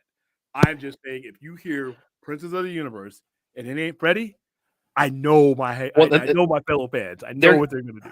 They're going to give it a shot more based on the fact that it's the John Wick director and Superman in it. I mean, that's what the younger generation is going to give it a shot based on. Yeah, the younger generation will give it a shot, but I don't. Hopefully they overwhelm it. But I would not. I've got like Scott Adkins as the Kurgan. I'm just running this through my head because it's like, I mean, what he did with the John Wick franchise. It's like, yeah, I just want to see him do that so much with Highlander, or bring like Jason Momoa, as an immortal, like yeah, it's like it's like, I mean, let's have like a Superman versus Aquaman reprise. There you go. Okay, I'll say "Burned by the Cure" is a high bar, but I'll keep it open mind. "Burned by the Cure" is a great song, but how the Crow came together is by that Stone Temple Pilots song. The Burn actually plays longer in the damn movie. Literally, the big empty plays. They're rolling around in the car, and you hear it in the car radio. It's really not in the movie very much, but they marketed it about that, and Stone Temple Pilots was at the right time. I mean, it was just everything with the Crow just fell together so beautifully and tragically. And yeah, exactly. Well, as you said, it's like that's the one lightning in a bottle that we would rather didn't happen. All right, I'm gonna channel for. Okay, anytime we start a sentence that we're gonna channel for anything, we're in fucking trouble. Yeah, that's not the best way to start your Honestly. pitch there, Rhea, but we'll hear you out. All right, I'm gonna channel forth Contrarian sensibilities and say that what is the difference between your affinity for the original music versus content rooted in legacy IPs that attempts to innovate with new stories? It's the connection. It's the connection. It's the atmosphere. The keyword that I can use to do that. What happened when these original? Whenever you do a remake or anything like that, you have to do now what the director and the creators did then. The directors and the creators looked around and they crafted a movie using the ambience of the environment that they were in then and there. And that's why these movies are so special 30 years later, is because when you watch The Crow, you're looking back into the mid-90s, you're looking back in that alternative atmosphere, you're looking back into a very, very special time that's only going to happen once. Now when you do something new, and that's why it makes a legacy, but when you do something new, you have to do the same thing unless you're going to make a period piece. If you're making a period piece, then I get it. But if you're trying to introduce the bare bones that made things like The Crow and all these things special, your movie is not that movie. Your movie may be based on that movie, but you're making a movie for 2024. You got to make the atmosphere. You have to make a connection with the people of this era and the connection of this era. So I think they should be two different things. I think the concept should be, if you want to do the same concept, great, but don't, unless you're going to make a period piece and where, okay, the new Crow takes place back in 1994. Okay, I understand, but there's, but if it doesn't, if you're making something new, then, it really doesn't translate over. So I hope, I'm probably going to do this throughout the rest of the stream where like guys, that could be in a part of the Highlander reboot. It's going to pop into my head and say, oh, they would be cool. Some of the guys from the Raid movies. Oh, I'd love that. They got some of the dudes from the Raid movies, as immortals, because he got some of them in Chad, and specifically you got the Cheshep and Yayan and John Wick 3. I'd love to see him bring some of them back for Highlander, and that's the other thing I really hope they do. It really emphasizes. I mean, obviously you're going to have the Scottish Highlands, that is kind of your epicenter of it. But I mean, just bringing immortals from like just all different cultures all over the world with all different kinds of weapons, fighting styles. Man, do what you showed it. Yeah. Do what you All right, so real quick, so my affinity for original music, original to that project. Like I don't think you should try to remake The Crow's atmosphere. I don't think you can. I think you put yourself in a hole if you try to remake the atmosphere that these movies came out with. We don't do time travel. So unless you're going to make but versus, I want to make sure I'm reading that. Versus content rooted in legacy IPs that attempts to. If you're asking me why I wouldn't want like a song like Princes of the Universe or The Big Empty redone, you can't do it. And to me, I think that if you're going to take this to the next level, take it to the level you're at now. That's just me. I clarify. I hope I answered that right. Yeah, Larry, I heard. Yeah, you're doing a premiere on Tuesday. I'll put a link in the chat. Yeah. I'm all right for the Highlander movie. So am I. I'm interested in. I think, like I said, I think they're gonna have a oh my! Ooh, wow, that's a good question. What's the most famous cover of all time? That's a good question. All right, Paint It Black and Sympathy for the Devil. Yeah, that might be it. Yeah. By the Stones are incredible, but there's also been incredible covers as well, some superseding the originals. Yeah, and I don't mind covers. For me, I don't want to hear anybody doing Queen songs but Queen. There are certain bands, in my opinion, that you can do covers for. This is solely my opinion, and because of where I put Freddie Mercury, as there are certain people that you just cannot cover. Most people will not, no matter if they're how good a singer are, will not have the range that Freddie Mercury had and the pitch that Freddie Mercury had. He was one of a handful of singers in general that could do what he did. So when you're trying to do that, if you don't have that range, if you don't have that discipline, it doesn't matter how great a singer, because every singer has a different different discipline. Like I wouldn't use Scott Stapp formerly of Creed to sing a Freddie Mercury song. He just doesn't have, but he's talented, right? There's nothing wrong with him, but his range and his abilities are not conducive to, are not consistent to with the music. That guitar that Brian May plays is literally may as well be a vocal cord in Freddie Mercury's throat. That's how they made it. That music making process, when it comes to a lead singer and its battery, is such a unique process that it requires, for the most part, it requires that person. In Freddie Mercury's situation, it absolutely requires his voice for that. That's just me. That's an opinion. That's where I'm at. But yeah, covers are cool. Like I said, I ran off a couple of different covers.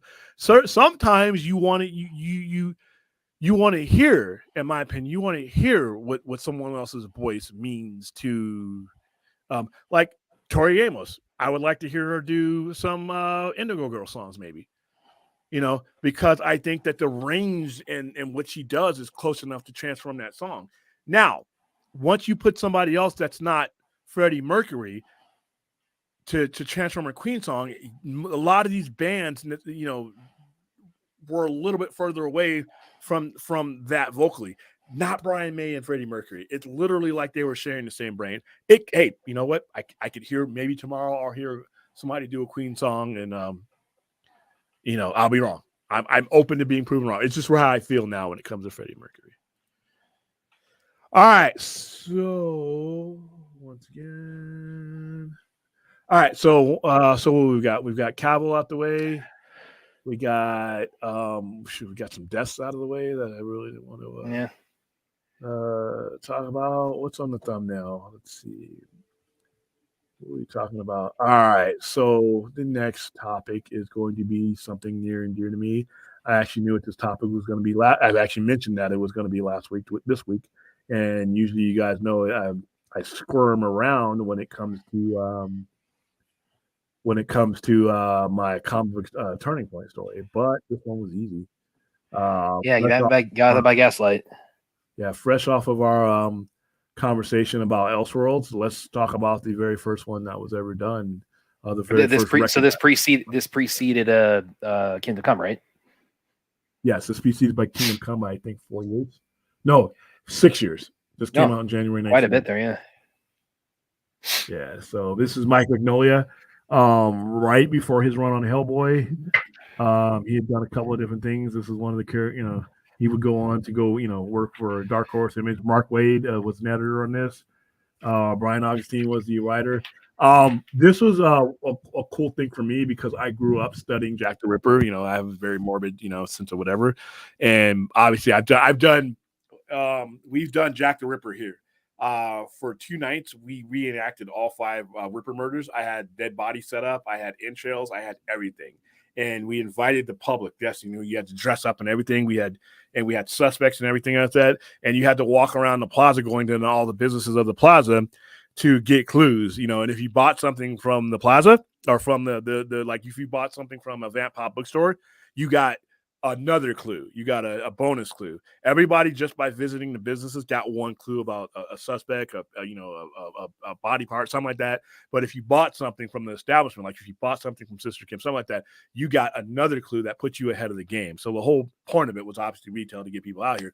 But at the same time, we had actors, we had people that were, that were playing suspect. We had decoys. And if you've ever been to our plaza, you see it set up in a way that we could do this. We had blood on the ground. We had, we reenacted all 5 of the canonical Ripper murders. So, and I've studied Jack the Ripper from left to right, all the canonical murders, the ones that might have been his, the one that we definitely not his, all the possibilities. And we have one of the workers that was here.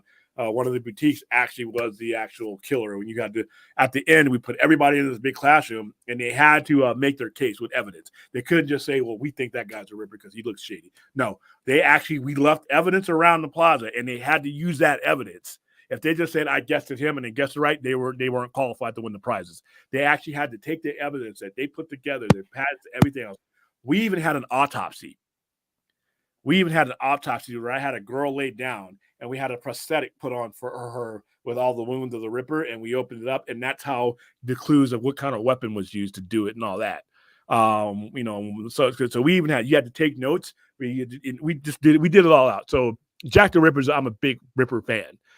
So when this came out when I was a kid, obviously, what if we had Batman? What if we had Batman? Now, and then we're talking about the comic, by the way. We're not talking about the actual the cartoon that came out after that, which was great. But so here we go. In the 19th century, Bruce Wayne recalls the murder of his parents by highwaymen and remembers the bats which swarmed over the murderer. In Vienna, Bruce, let's see, hold on. Where was he?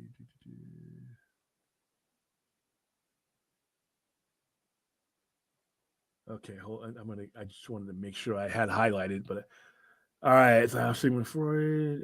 So I'm the murder in Vienna. Bruce Wayne is a student. And by the way, this is for those of you who are not experienced what Elseworlds was and how the characters were laid out. This is why. This is Bruce Wayne in a totally different time period than he was in. That's that's one of the things that makes it Elseworlds. Bruce Wayne is a student consulting with his teacher Sigmund Freud, which is hilarious, about the dreams he has had about the deaths of his parents and significantly bats. Freud questions Bruce about the dreams with the bats as he believes it could hold the key to important aspects of his state of mind.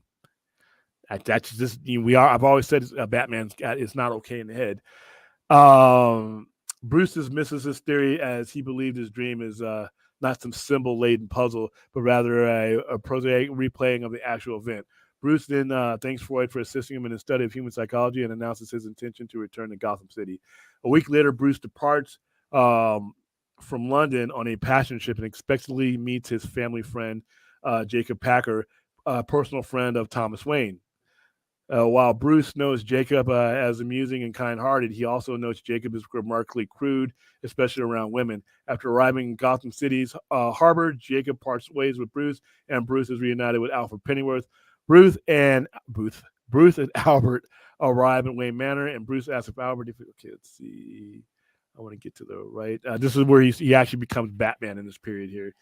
The Gotham press begins to circulate news of the Batman, and soon links his appearance to a series of women found murdered throughout the city. One evening at a party at Leland Manor, hosted by the Duke of Clarence, Bruce Wayne talks with James Gordon, who is disgruntled over the fact that he is only present at the party to placate the upper class of influential residents over the series of murders that the Batman has ordered by the boastful Commissioner Tolliver.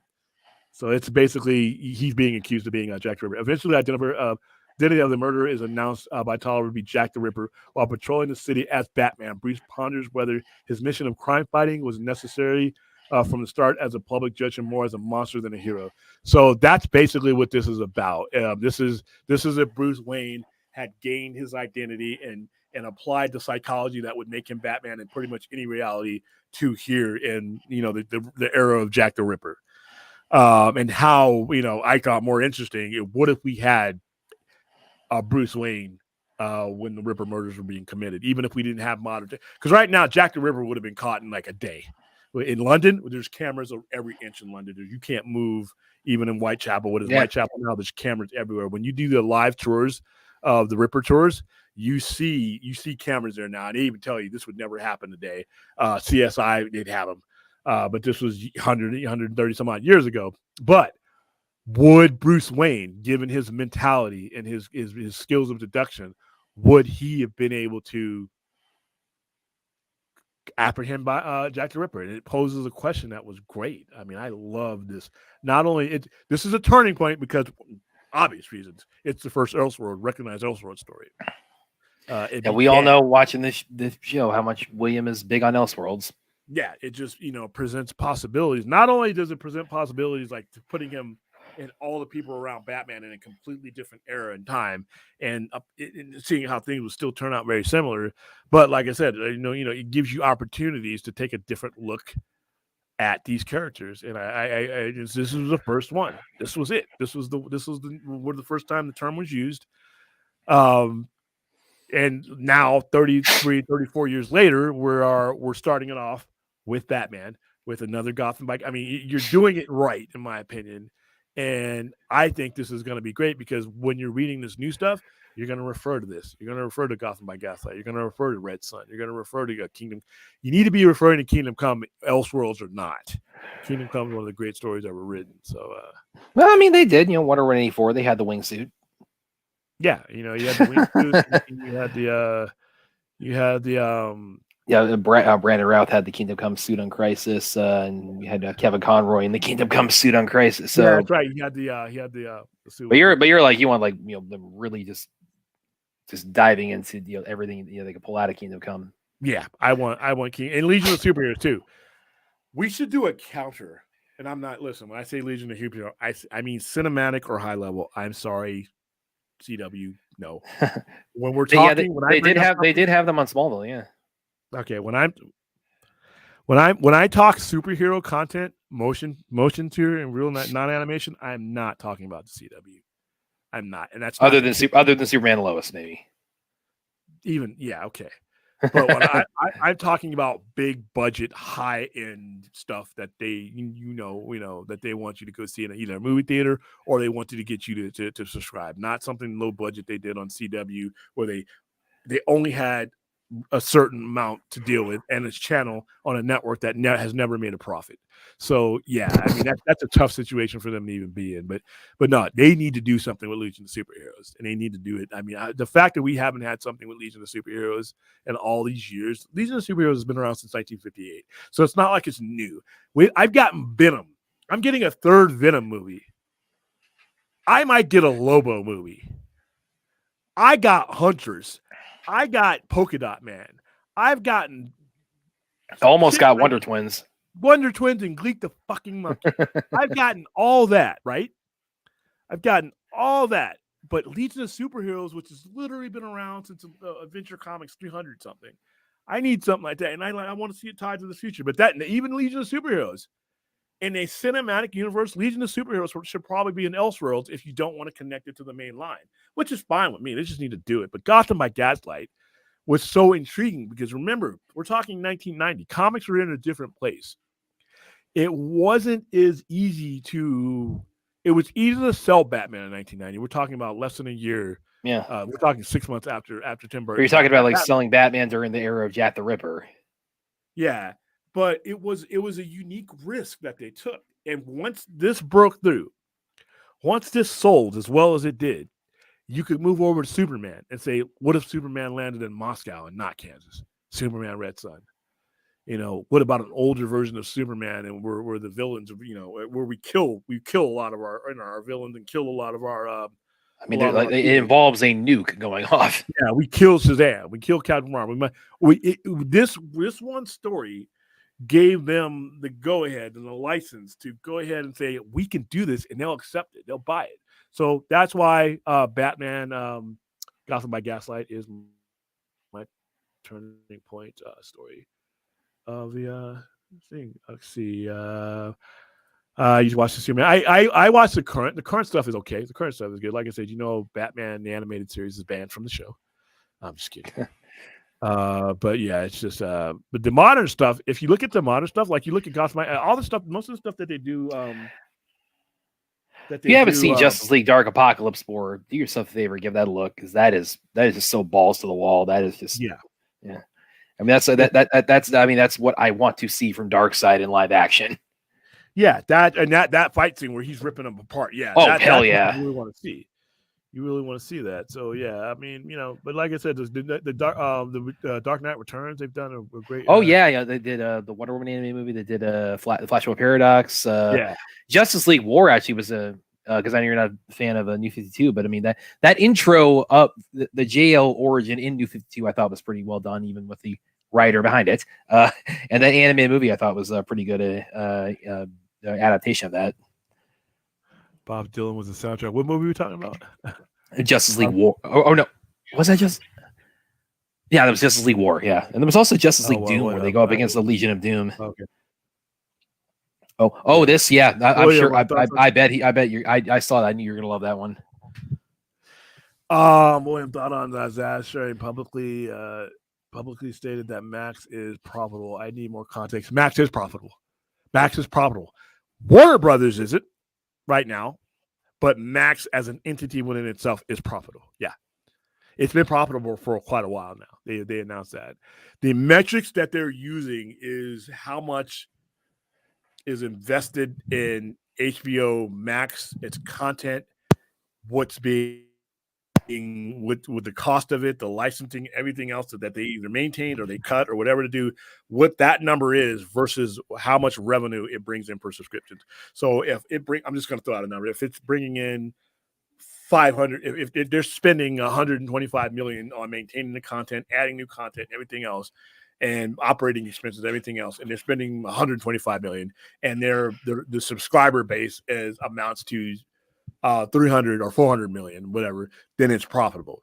Now, the overall money being spent on Warner Brothers, and that's where people get, they start having, well, wait a minute, you're made it. Yes, Warner Brothers is as a whole, and Discovery, Warner Brothers, assuming that as a whole is not profitable right now, but there are certain divisions in it that are, and that's how you make up that ground. But yeah, HBO Max has been profitable for a few months now, and and if you look, it's rated the #1 streaming service. So, but yeah, within itself, and there are certain aspects of Warner Brothers that are, I mean, certain things with Warner Brothers music, because they cut a lot of fat out of that.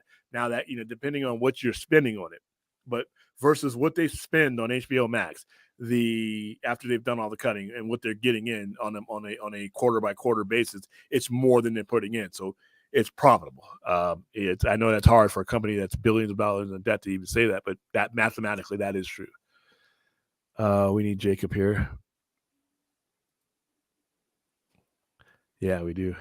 Why were we ever going to get because he had bad management who didn't want to touch Henry Cavill Superman or anything Zack Snyder established beyond Wonder Woman and Aquaman. So yeah, that's the long and the short of it.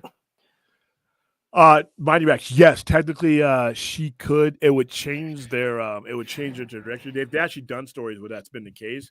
After Final Crisis, which was one of, very confusing, but what they did is the reason why, you never had it be Supergirl really, and it had to be effective, because of the fact that it's intertwined with what the Legion is. He actually flew. That's when he had his real powers. Before they took him away and gave him back, he could fly to the future and he would fly back. That's how powerful he could fly so fast he could travel through time. And it was always based on Superboy. That's why when the crisis happened and John Byrne took over the book, that's where they had the Time Chopper, and I swear this is a character that he needed to use. But the Time Chopper basically said, to explain how the Legion of Superheroes could still exist, is everything you saw in Superboy for the 50 years of his existence was taking place in a separate time. And he took that piece of time, that pocket universe. They actually said he created it, but no, he actually didn't. He actually took that part of time as Crisis was destroying all the infinite timelines. Time Chopper took the portion that he needed, the portion that Superboy existed in, and just him and his and Krypton, and he realigned the Legion's future with it, so that every time they went back and forth, Superboy could only fly to that Legion of Superheroes that was based on him, and the Legion of Superheroes could only come back to that part at the curtain of time where we route them to that past, so that you always had Superman being the inspiration of Legion of Superheroes. That's why when you see the greatest hero of them all, that's what that storyline is, the death of Superboy. That's what that brought that about. But yeah, so if you use Supergirl, you actually change a lot about the story, because of all the stuff he was involved in when they retconned. All right, let's see. Let's make sure that we are.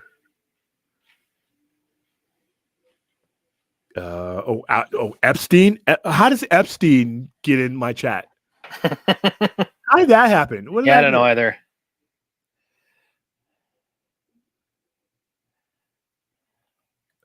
One is Comic Book Master Theater. I'm ready.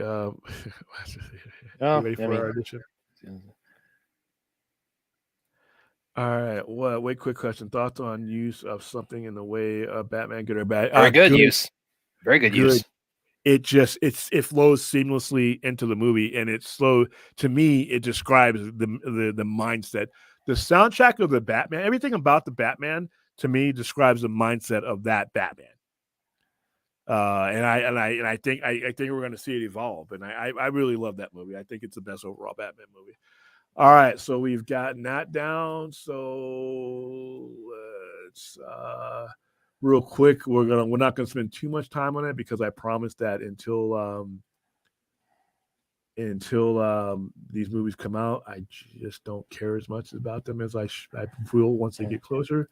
Well, it's probably going to just drift back to, finishing prior stuff anyway, the conversation.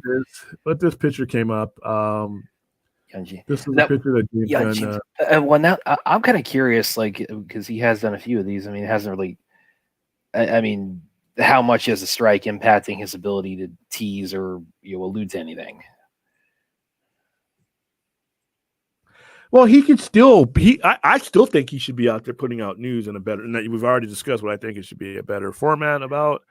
But yeah, this is him on Instagram. Close that one.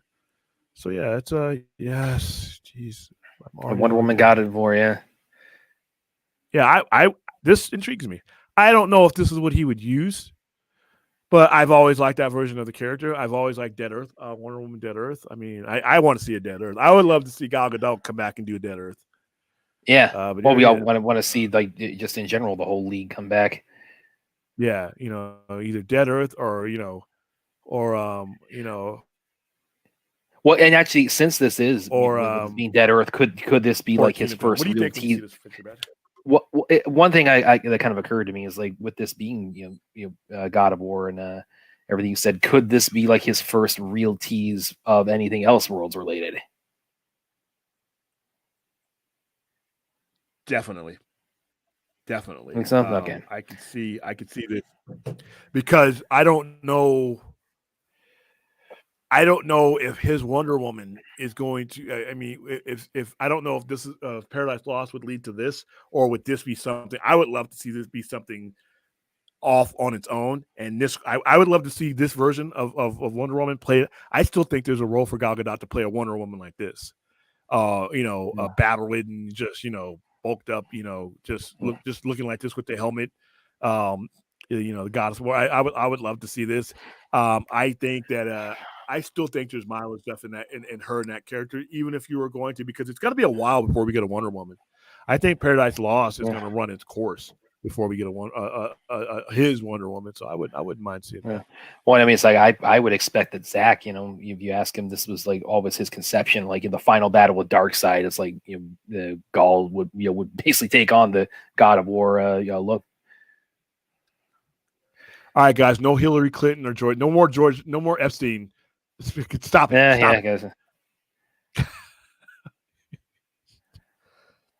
I'll be on, man. You didn't like yeah. It depends on how you feel about Pattinson too. Okay. Seems like the light is finally at the end of the tunnel on the strike. We might have what? Yeah, well, that wasn't what we were reading earlier, but I mean, we'd love to hear your thoughts on that. Did something come out, RJ, that while we were on the air? Because it didn't. I mean, not that I saw.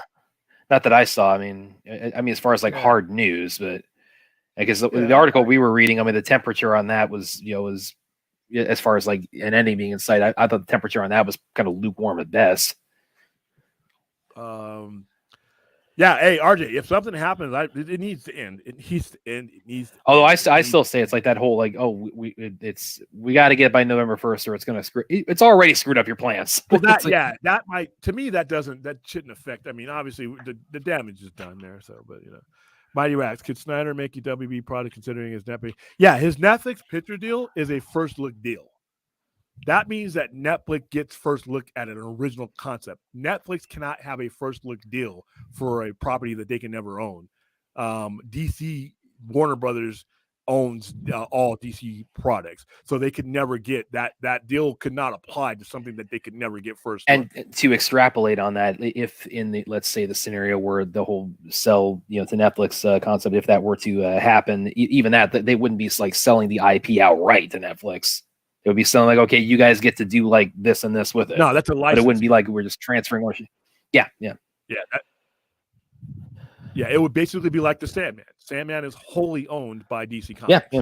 But it's been licensed to Netflix. So no, you can not to get back into this and you move on people, stay the fuck out of like shit. I'm just kidding. But no. Oh man, no, I had a Well, to go on that, I mean, I shared with you on Twitter. I had there was one individual who tweeted something about seeing BVS and talking about it. I got a little bit, I had a little fun with that. You went at these guys.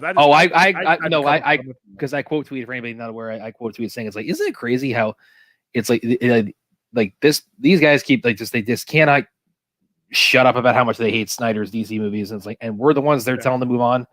And oh man, did that bring out the? Yeah, I know, I saw it. But hey, think Daredevil. Marvel owns Daredevil, but it was licensed to Netflix to do that. That's all it is. But yeah, but anyway, as far as his first look deal goes, it's a first look. So like Zack Snyder comes up with like a Rebel Moon or Zack Snyder's or Army of the Dead or something like that. You know, that's a first look. The contract would be like they get first dibs at it. Yeah. Now, if they decide that they don't want it or it doesn't fit what they want to do. Yeah, it basically means that Netflix has right of first refusal, basically. Exactly. So it's like run it by them. If they don't want it, okay, you can run it by other people. But if you wanted to do a product owned by like a Marvel Comics or DC, Netflix cannot, as far as I understand, cannot have right of first refusal by something that they would have to get permission to even license. Yeah. All right, so let's. But yeah, I don't think the strike's in anytime soon. Well, RG had another one. Yeah, right there. The fact that they are meeting 3 days in a row is a good sign. Yeah, but I need to hear some more better rhetoric out of this. Yeah, I'd want to hear like the reporting on it to be more, and what you're saying about people popping champagne or being told. I mean, I've always been a don't count your eggs before they hatch kind of guy, and especially with the reporting on it saying it's like they had a meeting. I thought it was going to be over with the WGA got their deal. Look off. Yeah. I look like a jackass now. but especially with the last meeting where it's like the suits themselves, they've been attending all these meetings in person, but this one they didn't. And the reporting saying it's like, oh yeah, they talked, but it was underwhelming. It's like, I'd want to hear like some of the commentary being reported on to progress in a more where they're saying it's like, I'd want to hear them saying it's like, okay, huge project progress was made. It's like they feel like, okay, we got this in the bag. We're nearing the end of it. I'd want the reporting to kind of reflect that a little bit more. But I mean, maybe we're wrong, RJ. For all we know, that this could end by Monday. But I mean, just with what we read, that didn't fill us with a lot of confidence. I would love for you to be right. I hope you're right, RJ. William Powell, go check out Dua Lipa Wonder Woman casting pictures. She would be fine. I think she's gonna turn out to, you know, I haven't seen her act too much. I only seen her trailer. I just see her and her demeanor and her mannerisms and everything and her voice, and I think she's gonna be one of those crossover stars that's gonna be great. I can't wait to see her in this Argyle. She just has that allure to her that I just enjoy. I don't like. Listen, I'm not a big Dua Lipa fan music wise, but her overall aura and personality, I'm a big fan of. I'm not in a fan casting, but if you know what, I wouldn't turn that one down. Drinking while talking Snyder. I don't even do that sober right now. All right. The jury is still out. I don't think she has too many credits. But you can sometimes you can see certain people like when they perform and then they talk, and you can kind of see that there's something there that a good director can work with, you know. But I mean, maybe she sucks, but I think she's going to be good. Oh God, don't pull. I saw that's no. I would do that for charity. I would do that. I was willing to do that for the Full Circle thing. I was willing to do that to raise money for AFSP. You know, if I thought we could seriously raise a shitload of money for tools for mental health and depression and all that stuff. And if I thought we could raise it, and I'm not talking about hundreds, it would have to be thousands for me to make a fool out of a even bigger fool that I make on a normal basis. If I'm going to do something like that, I would want that to be something big that we can. We'll do that and do a watch along with Howard the Duck along with it, and maybe that'll do it. Listen, I love you, people who are dealing with depression, but you want to make me depressed by watching that bucket. All right, everybody's trying. All right, Tuesday stream. I think he means for Halloween. Oh yeah, I'm definitely going to stream for Halloween. I don't know if I'm going to be dressed up. It's going to be a later stream, but I will definitely be dressed up, unless I go an overnighter and go from Monday into Tuesday, which is possible. But what about Ezra Gonzalez? Listen, a lot of these people that you guys are bringing up probably would be great. I'm not going to discount anybody. She's great. As long as till I have to actually see for Cherry. Well, of course, and of course, even with that I would have to actually conversation, see we're the just man gonna. because, like I said, Even with all that, of course, I mean, whenever we talk about it, I mean, it's just going to inevitably drift back to the lack of resolution too, as we say it always does. which, like I said, I think eventually he will. I don't think he's done with Gal Gadot. I may be in a vast minority. I do not think he's done with Gal Gadot. I think he will do something with her. Hunter Iggy William put a picture of Wonder Woman from the cartoon Justice League and Dua Lipa side by side, the spitting image. Yeah, she's tall too. She's like 5'9". William as Cassie sounds right. No, I don't think so. No, I don't do much dressing up, guys. I don't do it. Jessica Biel's one. Too bad we'll never have Jessica Biel. Oh, she killed it, Blade. She killed it, Blade Trinity. That's definitely sarcastic. I don't blame it on her. There's no. I mean, like I said, if you were to do a Dead Earth or something like that, I mean, she's in her 40s now, but why not? She's still hot. I mean, she still looks great. She's still in shape. Why not? She does, yeah. All right, Dua Lipa's 28. Dua Lipa's 28. Yep. Yeah, but how about Henry Cavill, Superman? I don't think we're done with him either. I really don't. All right, I think we're done with any of them. Yeah, we are going to go. No, I really don't somehow. And like I said, that's why I'm always wanting to get. I just don't care about this upcoming stuff right now. Once I get information, like I said, you're going to see Superman Legacy the first day in theaters. You know what, guys? Maybe you're right about that. And I know there's one person out there that's going to he trolls my account. He's like, hey, you're going to see it for a day. Maybe you're right. But we have gone from it being automatic. We have gone from when DC was releasing something for my entire life, going back to the 70s and all my. If DC was releasing something, a superhero movie, I was there first day, minute 1 second one, if not before. We've gone from that absolute guarantee of me being in there to even a conversation of possibility of me passing on it and Blue Beetling it. We're in that alone should tell you where we're at. I just had a conversation with somebody today who had told me I'm kind of with the direction superheroes are going. It's like I'm kind of, and I know this guy is definitely a big Snyderverse fan. He's like, yeah, with the direction it's going, it's like they just worn me out so much. I don't know if I got it in me anymore. And listen, I feel you. I hear that from so many people now because of the last few years. RJ, I don't think she's completely out of the role. She may not be their mainline Superman. Or Wonder Woman. But wow. She may not be their mainline Wonder Woman as far as their future, just like Cavill may not be their mainline Superman in the future. But like I said, the whole possibility of Elseworlds. I don't be honest with you, RJ, and everybody. I have evolved to the point where I don't want to see these characters in his universe. Not because I'm kicking James Gunn, but you just want Zach to be the guy to put the final stamp on his version of the characters. His, just like James Gunn's Wonder Woman and James Gunn's Superman, those are going to be his. I wouldn't want to see Kevin Smith, I'm throwing a name out there, come and take over the signature because he's going to know those characters. You know what I mean? I've gotten to the point where, I would like to see this continue, but I don't want to see Henry Cavill's Superman. I used to be on that road, but I no longer want to see these characters that were cast by Zach for reasons that he had. I don't think it's fair for the character development, and I don't think it's fair for James Gunn. I don't think it's fair for Zack Snyder to cross those. So I don't think Wonder Woman is done. I don't think Gal Gadot is done. I just think she might be done in that main line. I think you said somewhere down there if it's that's right. Because I did want to also address this one thing RJ mentioned, because I have seen this get a little bit of a traction on social media with there has been a little bit of a chatter going around with it. There was a letter that was put out that was signed to Joe Biden, where a bunch of Hollywood celebrities signed saying, thank you for your leadership, but also we need to get the problem with the Israeli hostages solved. And I like with this video going around with Gal Gadot, I mean, it's like, which seems to me to be very truncated and kind of deceptively edited in a lot of ways. Yeah. That's really what she's saying there. And, with the situation with with Israel and Palestine and Gaza right now, I think Williams talked about it a little bit, but nobody is. I don't think anybody is looking at. She's in a pretty difficult position herself, just being the most famous Israeli on earth anyway. So it's like no matter what Gal Gadot says on this, she's going to piss somebody off. But here's the with the letter they signed saying it's like we want. I mean that needs to be solved. I mean there are hostages, Israeli hostages. We want to get them out too. It's like so. her fellow country people. And go ahead. What you were saying? Okay.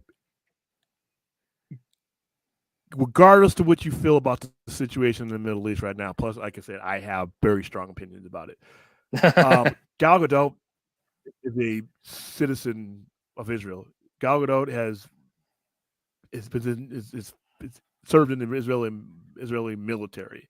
That is her country. Those are her countrymen. She's concerned about. If there's anybody, in my opinion, just like, and I say this about the United States of America, I don't have to agree with your opinion, but if you're a serviceman and you've gone to the trenches, I'm not going to tell you. Everybody has a right to say something about their country, but this is not somebody just on a surface level. She's if you're living there, you're invested in a way differently than we're looking at it. And I'm not going to agree with everything every Israeli citizen says. I mean, they're not a monolithic group of people. There are people. If you go deeper than the news that you're seeing right now, there are different points of view all over that place. If you've ever been in the Middle East, and I have, there are different views. Right now we're seeing the extreme ends, the worst of things. But if you actually step foot in that country, right now, the unfortunate part is that, I would rather hear from the people who would be talking like this than let the conversation be driven by extremists on either end. So I don't have a problem with her saying stuff. But once again, if you're going to accept her for her talent, I mean, there are people that, that are Ukrainian actresses and actors. I mean, is the person that played Shin Hati off of Ahsoka, is she bereft of having an opinion? That's her country being attacked. If she were to speak out about the violence going on in Ukraine right now, I mean, these are people who live in that country. I mean, you may not always like what they have to say, but that's they're not robots that don't have feelings about that. And I don't think her feelings, and we should be held against her as long as she's not like, I mean, there are some people who just have lost their minds, but I've seen the stuff she said. It's not, even if you don't agree with it, is it to the point where you're disrespecting that person's point of view to the point where you can't, they're no longer relevant as an actor to you? I don't know. Yeah, that's a tough one. I'd seen that go around. I thought about bringing it up at the end of the show, but I saw Archie's comments, so I thought it was a good time as any to kind of that's address what I mean. that. This is what I mean. I am being official right now at 11/15/10/28/2020. I am officially right now. I don't want to see any of Snyder's people under James Gunn. And like I said, don't twist it. I'm not saying James Gunn. I've already told you guys how I feel about James Gunn and his ability and the confidence. I think he came into a bad situation. I think he made it a little bit worse, but that's fine. I can get past all that eventually. But he's going to do something that is structured that makes it his, the same way Zack Snyder made it his. I don't think it's fair for anybody involved. I don't mind. If you came out and told me, hey, I'm doing this new thing, but you know what? I'm going to resolve it. I'm going to give you, I like these characters, but he's not my future Superman. That doesn't mean he can't be an Elseworlds Superman. She's not my future Wonder Woman. That means I can't wrap it up and do, I don't need 30 movies. But the possibility to see these characters again, if you came out to me, this is me, you said, hey, this is what I'm doing right now, but I got this possibility. I'm a comic book fan. I go to search. Elseworlds. I keep posting stuff. He keeps leaving breadcrumbs. I wish he'd come out and say something. But if you told a lot of people that, and I'm not talking about the extremists who just want, they're not going to ever be, they're never going to be. I'm talking about the 99.9% of us that are the moderates. If you even faced and stepped in that direction for a little bit, I'll be like, you know what? Now I think you're thinking long-term, bigger picture, and I got more possibilities than just if your stuff I don't like it and I don't. You know what? I think it would be better, but no, I don't want to see. I have reached a point now, and it took me a while to get here. I don't want to see anything continue under either Zack Snyder himself or somebody who is consistent along his. And James Gunn is a particularly different style than Zack Snyder. If there are people out there that have been under Zack Snyder's tutelage, or people who I think, you know what, that reminds me of, then I would be okay. And him as executive producers, those are his babies. Just like these characters that I might fall in love with are James Gunn's interpretations of those characters. Just like Peacemaker, his interpretation of Peacemaker is his. So I really don't know if I want to see, he did the work of that character. He took the risk on, he did it. So Zoe Kravitz is the worst Catwoman. No, she's not. I can't imagine not seeing a new Superman movie. I can. I saw Batman Day One in theaters. You got to realize, if in a vacuum, you're 100% correct, RJ. But if we're not in a vacuum, you're asking me to discount that marathon. I'm throwing up on the side of the road, coughing up both lungs, and right as I stand upright again, to be like, "Wow, I'm here." I look around. There's no finish line, and like I said, there's a guy with another starter pistol ready to shoot it. He wants me to run another marathon. I'm just like, I'm going to sit this one out. I'm going to sit this one out. I'll run the next one.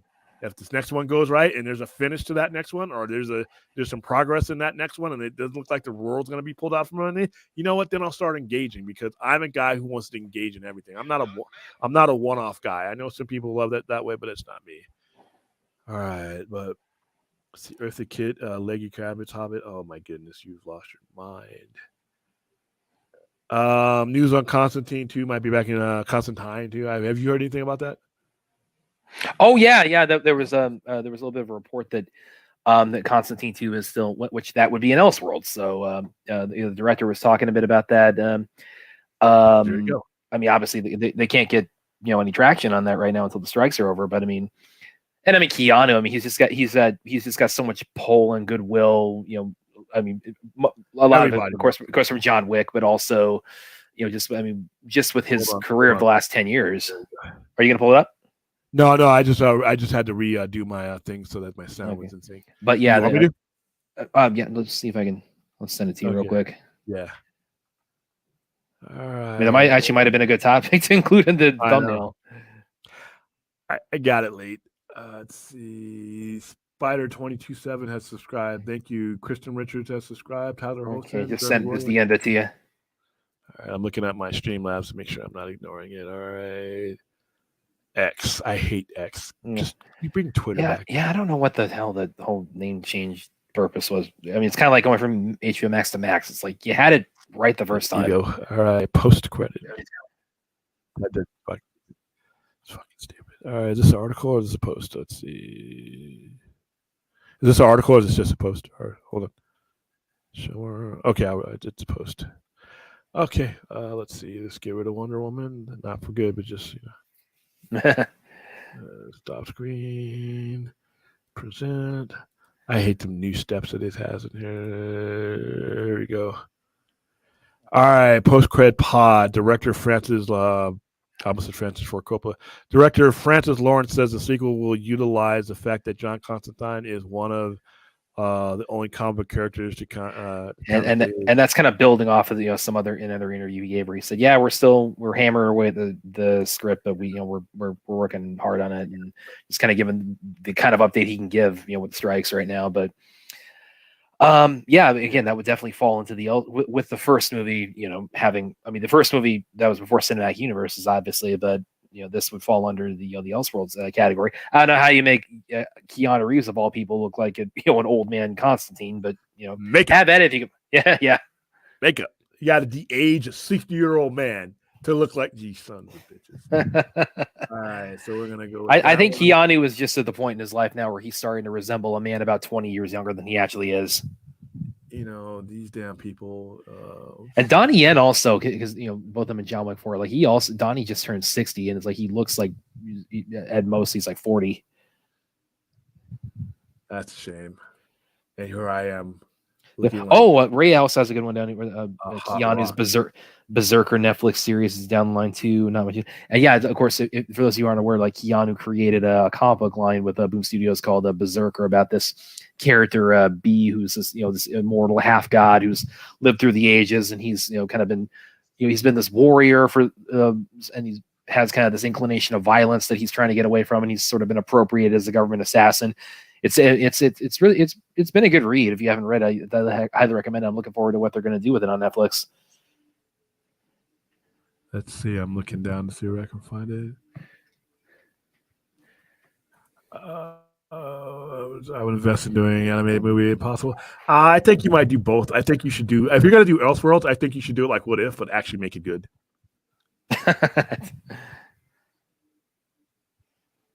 Are we going to talk about the news regarding Ultimate Spider-Man? I almost cried tears of joy when I got that notification. Finally, something Spider-Man at least. Did we talk? We talked about that last week, didn't we? Yeah, we did. We talked about when they were bringing back which Yeah. it's really interesting timing too, because I mean DC's bringing back Elseworlds and Marvel are Yeah, bringing back Ultimates they pretty much at the same announced time. it the same day. RJ, we will go deeper into that as we get closer to it. And plus, I'm going to obviously when it comes to both of those lines, where I'm building the Ultimate section back up. Because that's pretty much Marvel's Elseworlds is Ultimates. Yeah. Plus, like I said, it's an easier sell. And then you have the Elseworlds section. I'm gonna give you guys a tour when I get it done. I'm cutting the Skyphone and hardening it. So yeah. But yeah, we did go into that. Let's see. Oh, he said there's an update on the story and what Hickman is doing with it. I think I might have missed that one. Oh, you know what? Like I said, this you got me there, RJ. I will do some research to do with my weekend right now. I'm surprised I was able to do this show today. I've been out of the loop for the last like 3 or 4 days. I've been warning people for like months now that the weekend before Halloween is just ugh. So I will do some research on that, and I will be on the air tomorrow. So we will talk about that. Like Hickman revealed what the story about Peter Parker will be married with kids he's got. So he's already like I think I did see this. Yeah, where he's going to be it's going to flip it from the high school kid. Now he's and yeah, that is very well. That runs along though, because that remember where he was, that allowed Miles even to become a relevant Spider-Man too. When he died, he didn't have I don't think he had kids in it. But my question is what are they going to do with 616? Because Miles Morales came from that universe. So, and when they merged it, I don't know. That's a long one. All right. What was I looking for when I went down? Oh, you said something about Ray and the Berserker, but you read it. Yeah, I brought that. By the way, everybody, speaking of Miles, it's like, what's the next one supposed to be? Beyond the Spider-Verse. I don't know when the hell that's going to come out now, but it is so getting delayed because of the strike. Well, didn't they do a lot of it? They a lot of it done. Well, they did a lot of it, but I mean, it's like I don't know. They got like 40-50% done, but they still have a lot left to do. But I mean, I think the original release date was supposed to be March. That is not happening now. All right, let me show you guys some of the crazy stuff I've been doing all weekend, just so you get a glimpse of. I'm exhausted too, by the way. I'll be right back. All right. So let's look at some of the stuff. There's a weird picture of some of my customers. They look like they're possessed, like they're Stepford Wives or something like that. That's them behind you. That's the drive-in. That's me standing in front of my Green Lantern sign. Woohoo!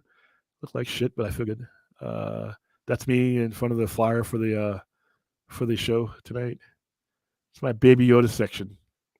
Come down and adopt a child. Technically there's some Yodas in there too. This is a part of the Rock Hero Picture Show that we did right here. So that's some of my cast members, and then that's them. That's the stage. This is a front yard casino that we're in, our front yard. There's everybody getting ready to do the time warp. Let's do the time warp again. This is an ad I did. We did Invaders. Not Invaders Mars. We did a Mars Attacks, and I was using this to show people, play around with it. And there's people, I put the aliens around them. This is advertisement for this one. It was hilarious. These are all the props and stuff from Rocky Horror that get thrown. Set of pieces of toilet paper for this particular show. The whole pieces of toast. There's the cards. If you guys know the show, you know what that means. And a whole roll of toilet paper. And there's 2 floors there. So they, imagine 20 feet up in the air, there's toilet paper. That's Damn It Janet. Jeremy, that's Jeremy. He's in the chat right now. That's him right there. And it's played all over. And these are some of the people who showed up. Trannies. This is some of the little signs we handed out. It was kind of fun. Like I said, it was a fun night. There's the Five Nights at Freddy's posters I'm handing out. And you guys are going to get some of those. There's the prop kits. He runs Five Nights at Freddy, the contest we did. That's the drive-in. There you go. Richard Roundtree dies at 81 years old, man. Man. And then, like I said, these are people that, it's kind of cool when I put stuff out there like this that affects me, and I see how it affects you guys. There's another Five Nights at Freddy contest. There's the ad for the Rock Hero Picture Show. 1 year we did it. There's more ads for the drive-in. These are all the people that got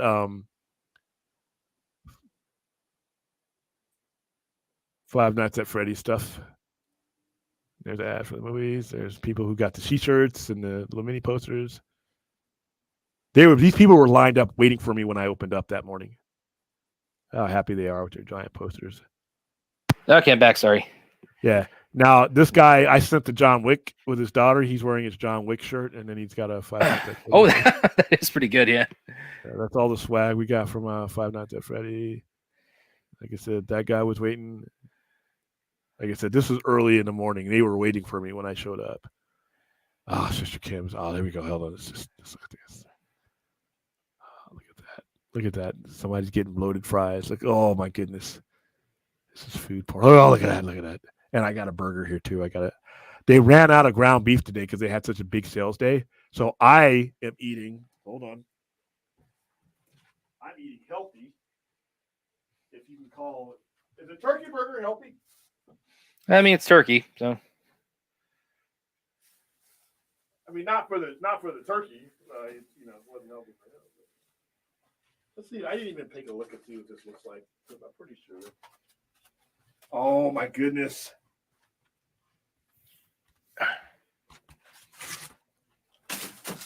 We'll get out of here. Here we go.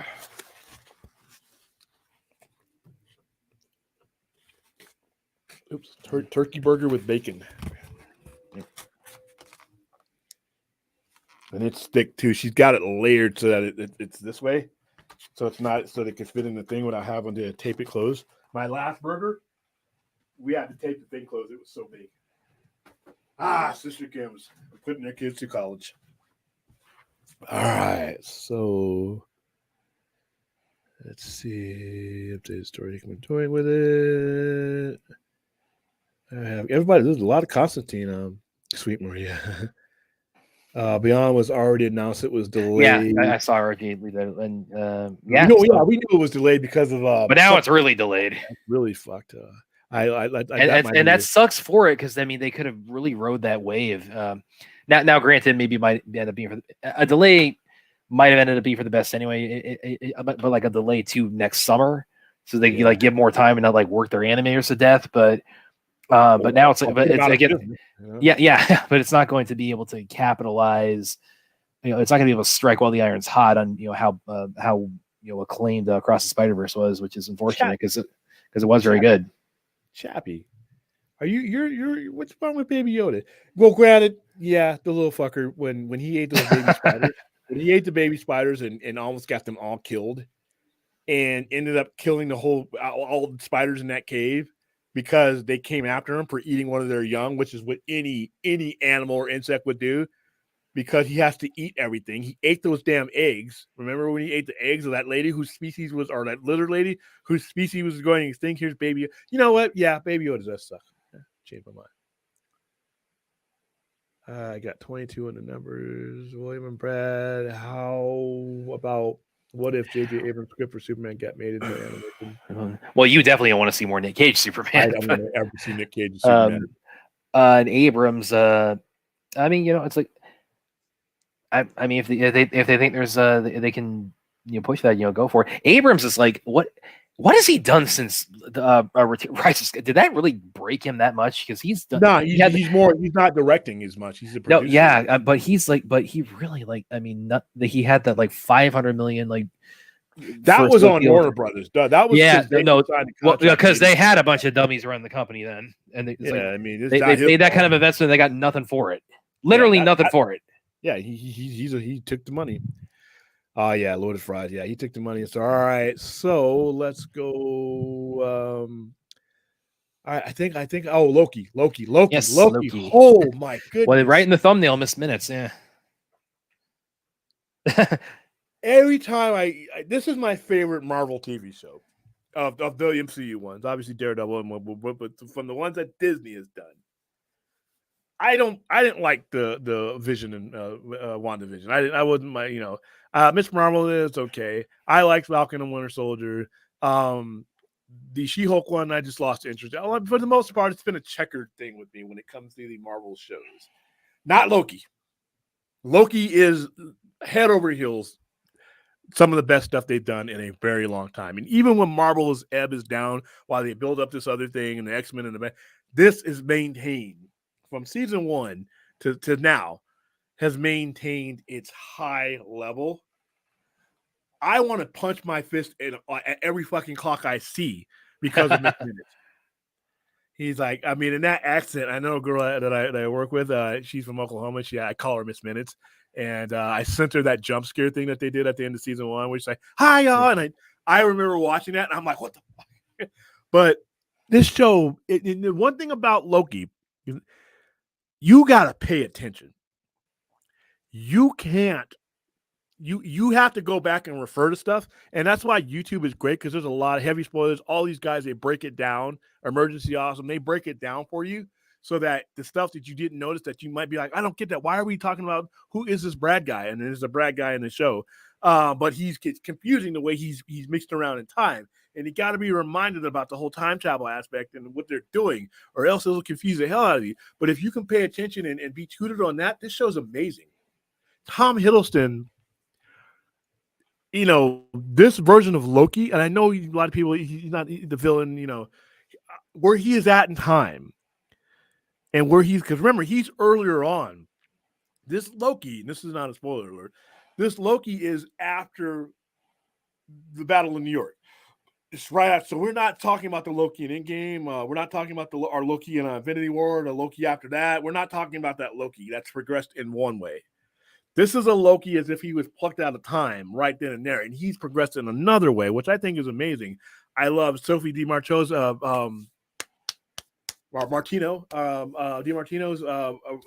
version. She's great. Renslayer, I can't pronounce her name. But I'm gonna butcher it, so I'm not gonna try it. But she's been in some other stuff. She's great. All the aesthetics of the show are beautifully done. That retro 70s look that they've attached to everything is great. Yeah, I think so too. Yeah. By the way, a quick interjection, because this will probably excite you too, with the recent overhaul that Daredevil's gotten. That's Justin Benson and Aaron Moorhead. They've been brought over, to as part of the creative team that's going to direct the the revamped Daredevil Born Again, and with the work they're coming from doing Loki season 2. Yeah, Sylvie. I don't know why I can't remember her name, but yeah, I'm all down for that. We'll probably review that. We'll probably jump on that next week, because that's actually news. But yeah, this show, and then like Jonathan Majors, I really hope he gets his legal situation taken care of. And I think because there's a lot of haven't cut him yet. Yeah, the fact that they haven't cut him yet means that they're I hope we're the best, but man, is he great in this role. And Mr. Timely, what they've done with that character, I mean, and just and what happens to him. I mean, it's like I said, I don't want to spoil this last episode because it just came out, but every character in there is a well thought out, high level actor. Hell, they got an Academy Award winner in there. Obi, that's he just won an Academy Award for everything all at once. I really Ki-Hu Kwan, yeah, I really enjoy every level of this show. It needs here's the one problem I have.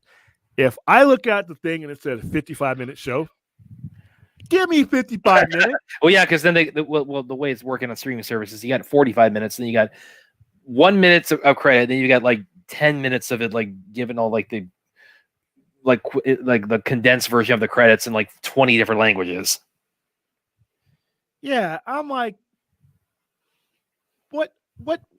Come on. I'm thinking like, and then like, because you don't know where it's going to end. You're like, then all of a sudden the screen goes black and you see the Loki in credits. I'm like, God damn it.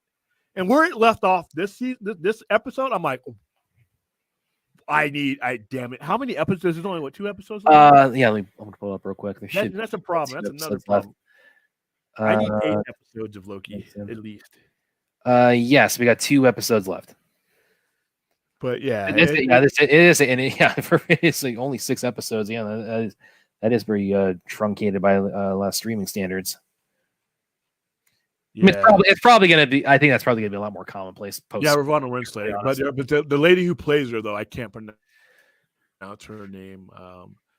It's a really exotic name, and I don't want to fuck it up. Yeah, this is 2012. Yeah, it's kind of cool, and you have to keep in mind branching off from from Endgame with the Tesseract. All right. So if Ravonna's obviously a king variant, that'd be crazy. At this point, there's nothing off the table.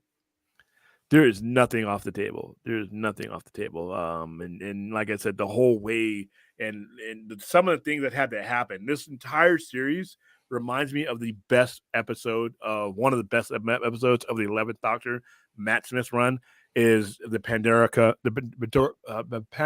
opens. If you have not seen Doctor Who, what is the what's the episode? It's one of the most confusing, but one of the most fulfilling episodes of Doctor Who ever. And I've seen the Pandorica opens, season 5, episode 12 of I'll put the wiki article in here. Don't spoil it for yourself by reading it, but it's season 5. The Pandorica opens. It's this one right here. But watch it first. Watch it. You have to understand the whole essence of Doctor Who and the time travel that they're talking about and Loki. The whole essence of it is built into one episode, and it's like the episode of X-Files. 2 X-Files episodes, the 2 best episodes of X-Files, by the way. Tempest Fusion and Max. X-Files was on for 10 years, 5 years too long. But this is season 4, episodes 17 and 18. You could have never watched X-Files. And if you had watched those 2 episodes, you would understand what X-Files was about and what it means. That's the same thing when the Pandorica opens for me. You could never watch Doctor Who, but if you watch that, you will get, especially the modern Doctor Who, and that's what Loki, every episode of Loki reminds me of the Pandorica opens. Watch that one. All right. King is in love with Rinse. She doesn't care. She has her own motives. And the damn fucking Miss Minutes is in love with King. Weeping Angels were awesome. Every version of them that they bought out were awesome. It was one of the most depressing episodes because this guy, what the Weeping Angels do, for those of you who don't know, is they are statues that can only move when you're not looking at them. So when you look at them, they're temporarily locked. So when you turn your head and then you turn back, they're moving closer to you. Their whole purpose is to, once they come into physical contact, they take all of your temporal energy and they send you back in time. And you have to grow old. And that's what they would do. And there was one episode where this young man basically got touched by them. And you see him later in the episode as an old man, but you don't know it's the one that they touched.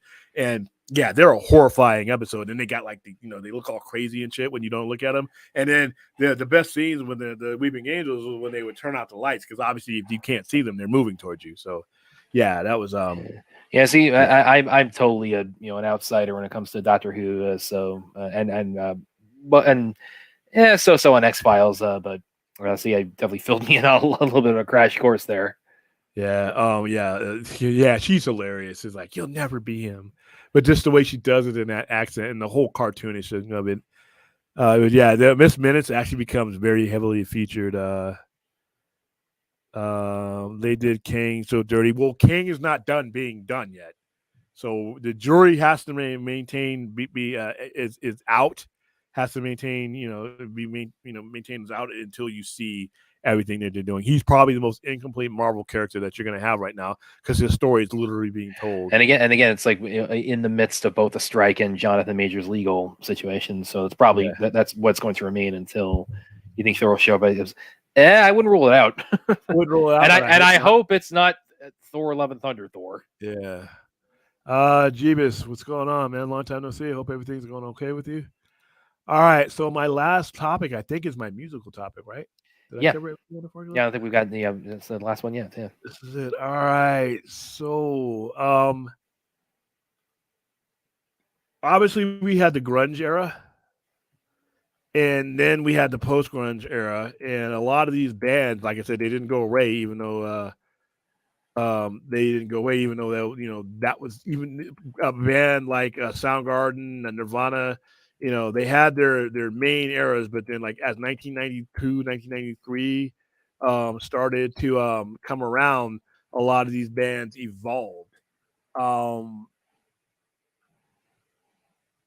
Pearl Jam is one of those bands. Pearl Jam is one of those bands that exceeded the grunge era and moved into their own category.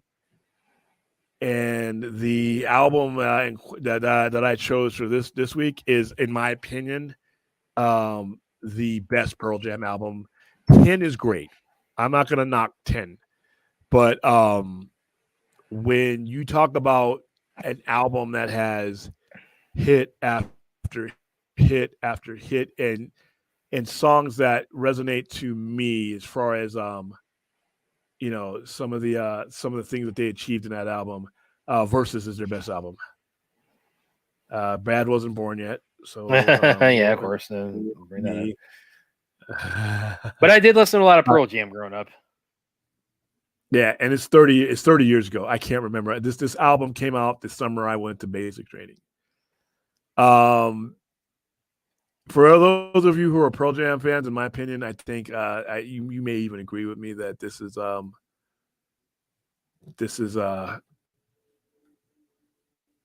on, what's going on? This one, gotta get rid of this. Hello. Okay, there you go. Block that. Let's see. I had the list brought up. These songs, Dissident, Rats, Animal. One of the best Pearl Jam songs ever made, Rearview Mirror. Daughter is probably the most famous song off of the album. Don't Call Me Daughter. That was the big hit off of this, but Rearview Mirror is right behind it. The song that Leash is an awesome song. If you ever get to hear that in concert, that's great. Rats is great. Go is great. There's a song here called Elderly Woman Sitting Behind a Counter in a Small Town. It is probably in my top 3 as far as favorite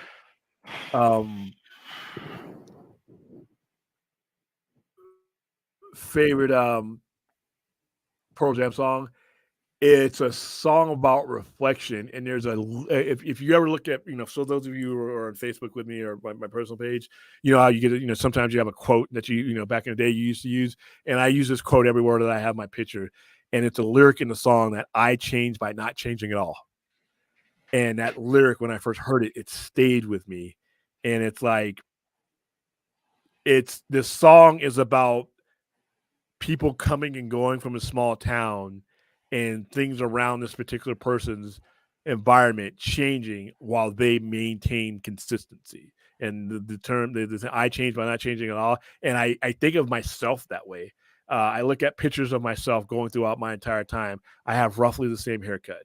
I look roughly the same way. I've done things consistently my entire adult life, if not my entire life, and just evolved in a certain way. At the same time, there has been change, whether it be around me or even in those ways. Even if you're consistent in the way that you do something, you are still consistently moving forward. And that's why I always read the term "I change by not changing at all." My consistency still moves me from 1 year to the next, 1 month to the next, 1 week to the next. And the way that the song is done, it's a slower song. It's done with more acoustical stuff. I think Pearl Jam went to places that they have not gone since in this album. They came out with Corduroy. Yeah. They came out with a couple of different things. But to me, this album, when it came out and I heard it, I really started listening heavily when I started working for Walmart and I could wear a Walkman while I was pulling pallets. Rearview Mirror is a blood pumping song that I that could have been used in any action movie of the era. Leash is a short song, but it's great. And this is one of the albums, the first 2 albums, the music and the lyrics were equally important. There's a lot of bands that put out lyrics and the music, and don't match up, and vice versa. 10 in this album, the lyrics and the music, you have to feel. You don't only have to hear this album. You have to read the lyrics in this album. You could read this lyrics of this album and it would be poetry without the music. And then when you add the music to it, it's great. How many of you guys in our chat are even Pearl Jam fans? Am I whistling into the Bush is 16 Stone is going to be one of the ones we do soon. 16 Stones is, man, I bought this up before. Every song, just about every song on 16 Stone by Bush is a great album or a great song. Uh, Testosterone, got a big old gun. Machine Head, that was a song that was one of their breakthrough songs. There's a song on, and I actually put this in the chat one time. It's a song called Alien on 16 Stone. Is their best song, and I got to hear them perform that. They came out here with Bush, Bush, No Doubt, and the Goo Goo Dolls. I got to see them all in one concert. So yeah, Pearl Jam's the best. A hell of a concert. Yeah. Well, it was an Edge, our alternative station's 6th birthday party, and this was back in 1995. The Goo Goo Dolls hadn't exploded yet, but they were out there with Name. No Doubt had been around, but they had just broken out, and Bush was on their first album. So yeah, I got them at the right moment. Thoughts on Taika Waititi no longer doing Thor 5? Listen, hallelujah. But his story has been awful. I don't like it. He's an Academy Award winning level producer director, but not on this. I can't. Pearl Jam was the best. Chappie sounds. Oh, Ray has got a good one down here. I'm Gaga for Goo Goo. Yeah, Goo Goo Dolls. A Boy Named Goo was the album that they were promoting here, and Name was their breakout hit. They would break out even further with the City of Angels soundtrack with Iris, which would be on their album. Their best album, one of the best albums of the 90s, Dizzy Up the Girl. Man, if you want to jump into it, some new music that you haven't heard, Goo Goo Dolls, Dizzy Up the Girl. There's a song called Black Balloon. It's about heroin addiction. It's like, wow. I mean, like I said, this was whenever you guys hear me talk from 1993 to 1998, it just doesn't get better for me in that 5-year period. There was so much transitional music in there. And The Crow, almost everything I bring up musical wise, The Crow, 1994, 1995, right there. Bush, their best stuff right there. Smashing Pumpkins right there. A lot of the stuff that we've done for these turning points has been right there. And because that's that 5-year spot is just, I haven't seen it touch since then. All right, so yeah, RIP match. Yeah, we hit that when we first, we first got on. Unfortunately, yeah. The last few Pearl Jam albums were even better, to be honest with you. Hey, you know what? That is subjective. I can't tell you you're wrong because it's at whatever angle you listen to it. But man, this album for me was great. The recent Bush album was great. Yes, it was. I don't know if it's 16 Stone great. But 16 Stone was a groundbreaking album, so that's tough to do that one. And so let's see. Yeah, and it's a lyric in this song, and the way it's sung and the way it's placed in the song is this person is, like I said, it's coming from a person who is introspectively looking at their entire life now and where they are at in life, and if they're happy. Did they make the right decisions by staying put while everything else moved around them? Did they live the full life that they meant to live? And you know what? The best lyrics are things that can apply to everybody. Everybody watching this show that will watch this show, from tomorrow, from here on out, can ask themselves that same question. Where am I at in life? Am I happy with the decisions I made in life? Do I like where I'm at? Do I like where I'm going? Those are things that everybody, no matter what genre of music you're listening to, you can apply that question to yourself. It's like when Blade Runner 2049, when they're doing the baseline test, there's a question that they ask. Do you think that there's a part of you that's missing, or a part of your life that's missing?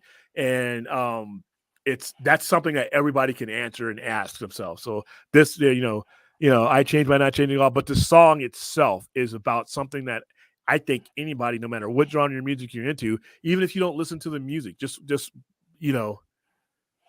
it's about the people who come back to that small town. And do they, and that person's there, you don't even recognize me, but I'm still. It's the lyrics in it were they hit, they resonate, and Pearl Jam is just one of those bands that just did that. And they sing about things in this album. Daughter's about neglect. I mean, there's all kinds of stuff. I mean, 10 was a powerful album as well. But this one, I think they went out into different emotions. 10 was a lot about 10 was about abandonment, about depression, about regret, and all that. That was 10. This has a little bit of that, but it's like they branch out to different emotions. They're not just, it's not just a somber album like 10 was. This is asking legit questions. So like I think it's a powerful album for me. I think it's influential because A, it's Pearl Jam. It's B, it showed that the grunge era, even though that era ended, that people that were producing those albums were much more than just a few, years from Seattle. So that's where I'm at. What do you think about this album? I know, like I said, Yeah, it's again, like I said, age gap is like I came to Pearl Jam a little bit later than life, but I mean, yeah, everything you said, I mean, it's like you couldn't put it better. It's that's how I feel, yeah. Yeah, so I'm looking at a Gaga for Goo Goo. Yeah, Goo Goo, Goo Goo Dolls. Like I said, Dizzy Up the Girl. I first heard them on the Batman and Robin soundtrack. But no, Goo Goo Dolls was they're actually, like I said, I got to see them in person. There's another song. Actually, Dizzy Up the Girl. This will be a whole other second. There's a song called Broadway.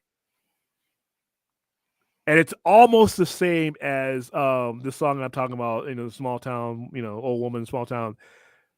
It's about a town that that goes from being this vibrant thing and it dying, and everybody, that has anything going for them leaving. And the lyrics are Broadway is dark tonight, a little bit darker than it used to be. Broadway is dark tonight. There's an old man sitting at the old man's table waiting for his chance to die. So it's about a town. It's kind of like Billy Joel's Allentown. It's a town where it's lost its life. People have moved on, but there are still people there. It's like when you listen to Billy Joel's Allentown, it's about the steel industry dying in Allentown, Pennsylvania. And, everybody else moved on. All the vibrants moved on, but there's still people there. And the song is being told from the point of view as the people who still left behind.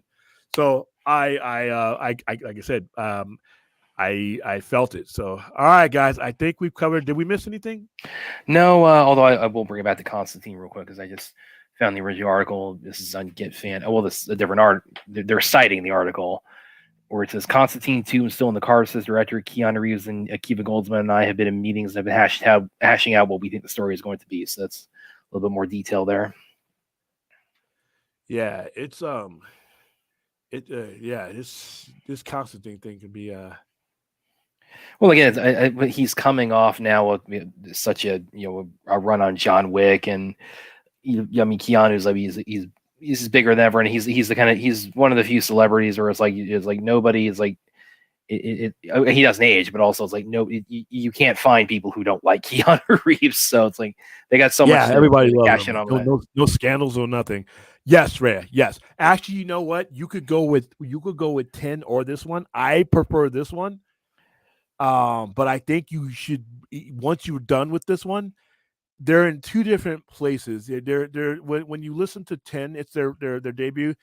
It's about the angst. It's about the music for the grunge era. There's the difference between Pearl Jam's grunge era and their post grunge era is the original albums are coming from a sense of pain and loss and regret and everything else. And this was their tool to tell those type of stories. And I don't think they ever meant to become this big.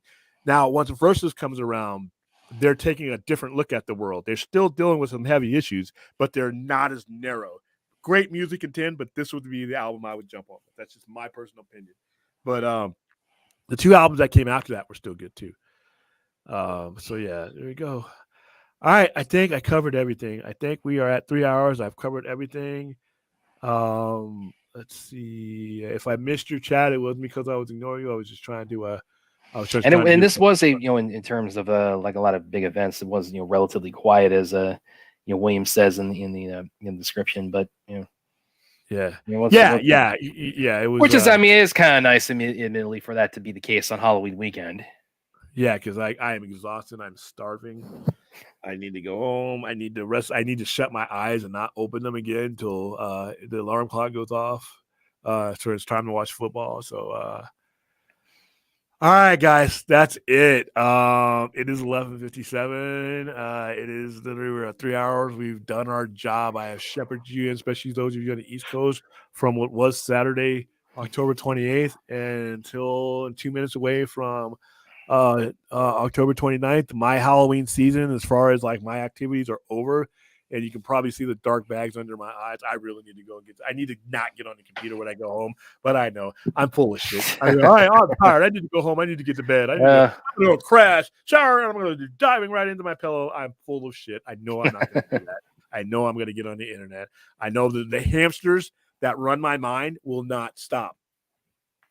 I sleep and the hamsters still go. Well, you've already described. I mean, the way you described that Black Friday. I mean, it's like I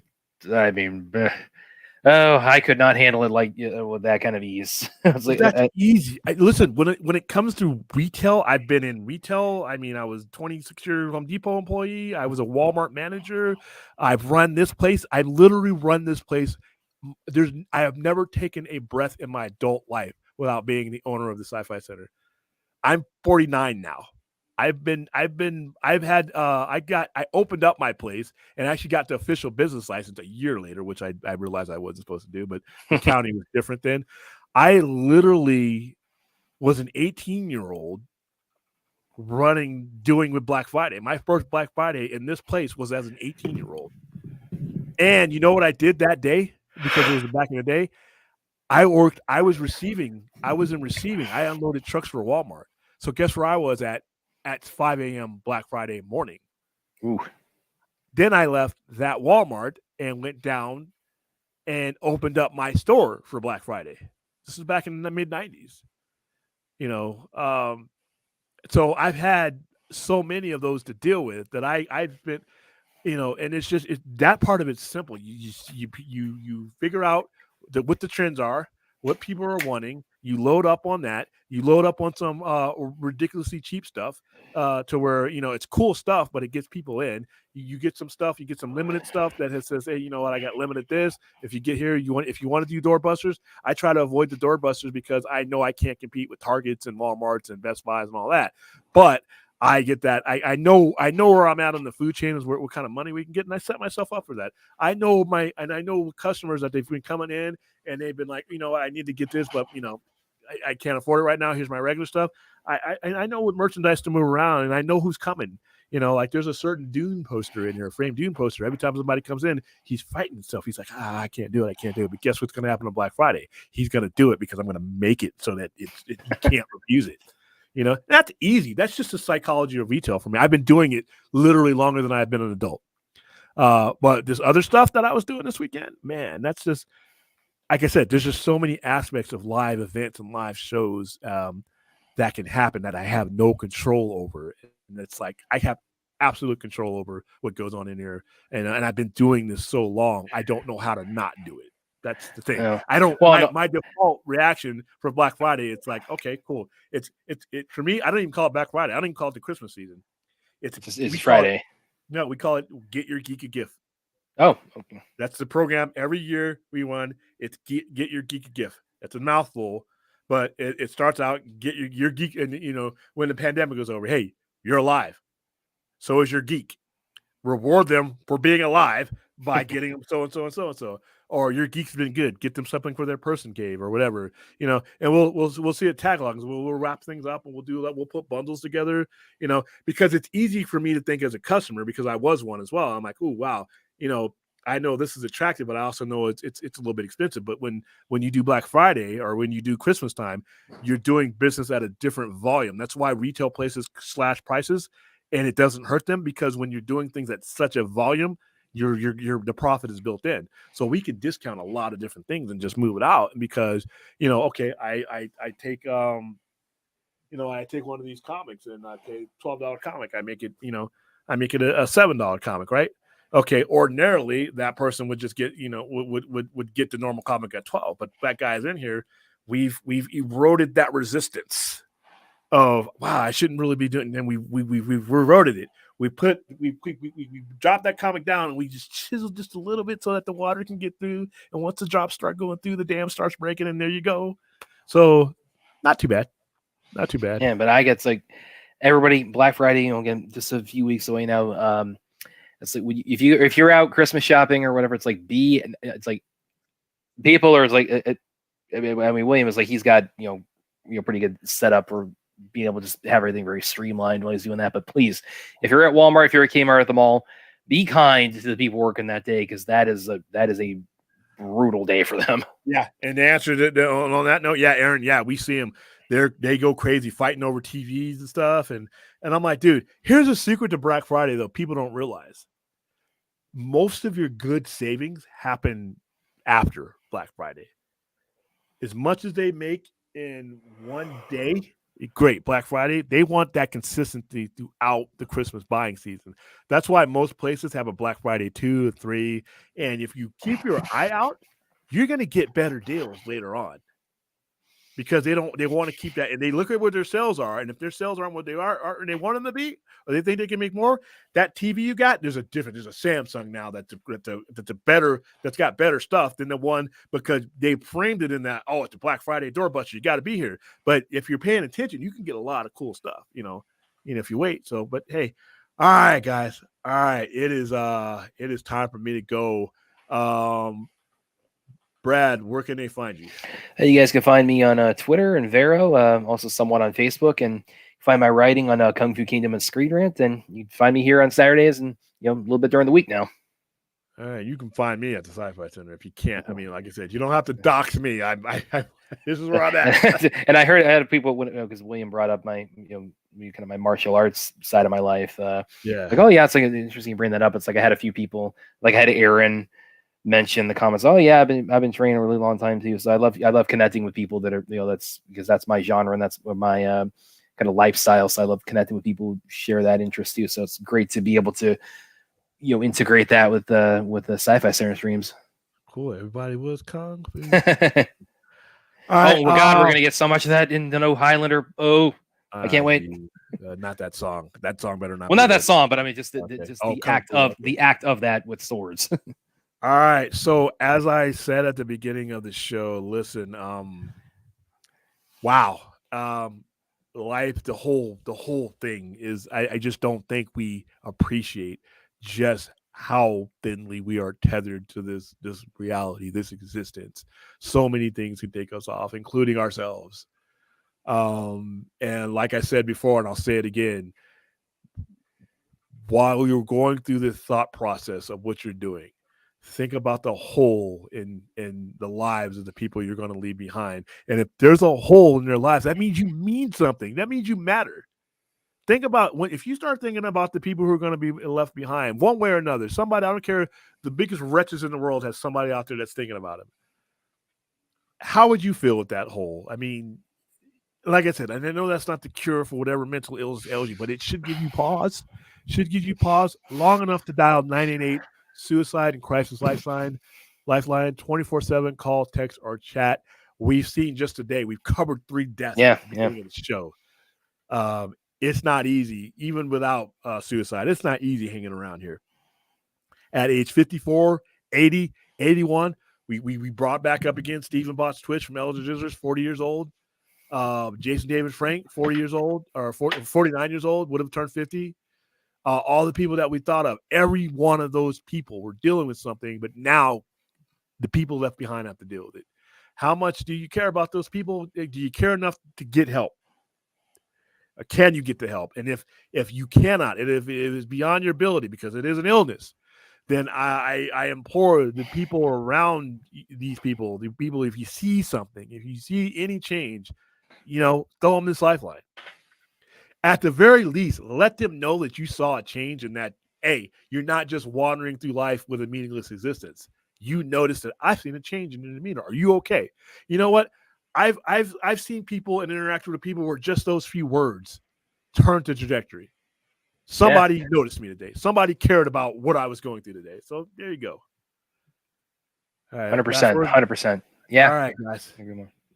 I think the only thing left is for me not to screw up the outro. Let's see if I can do that. See you guys.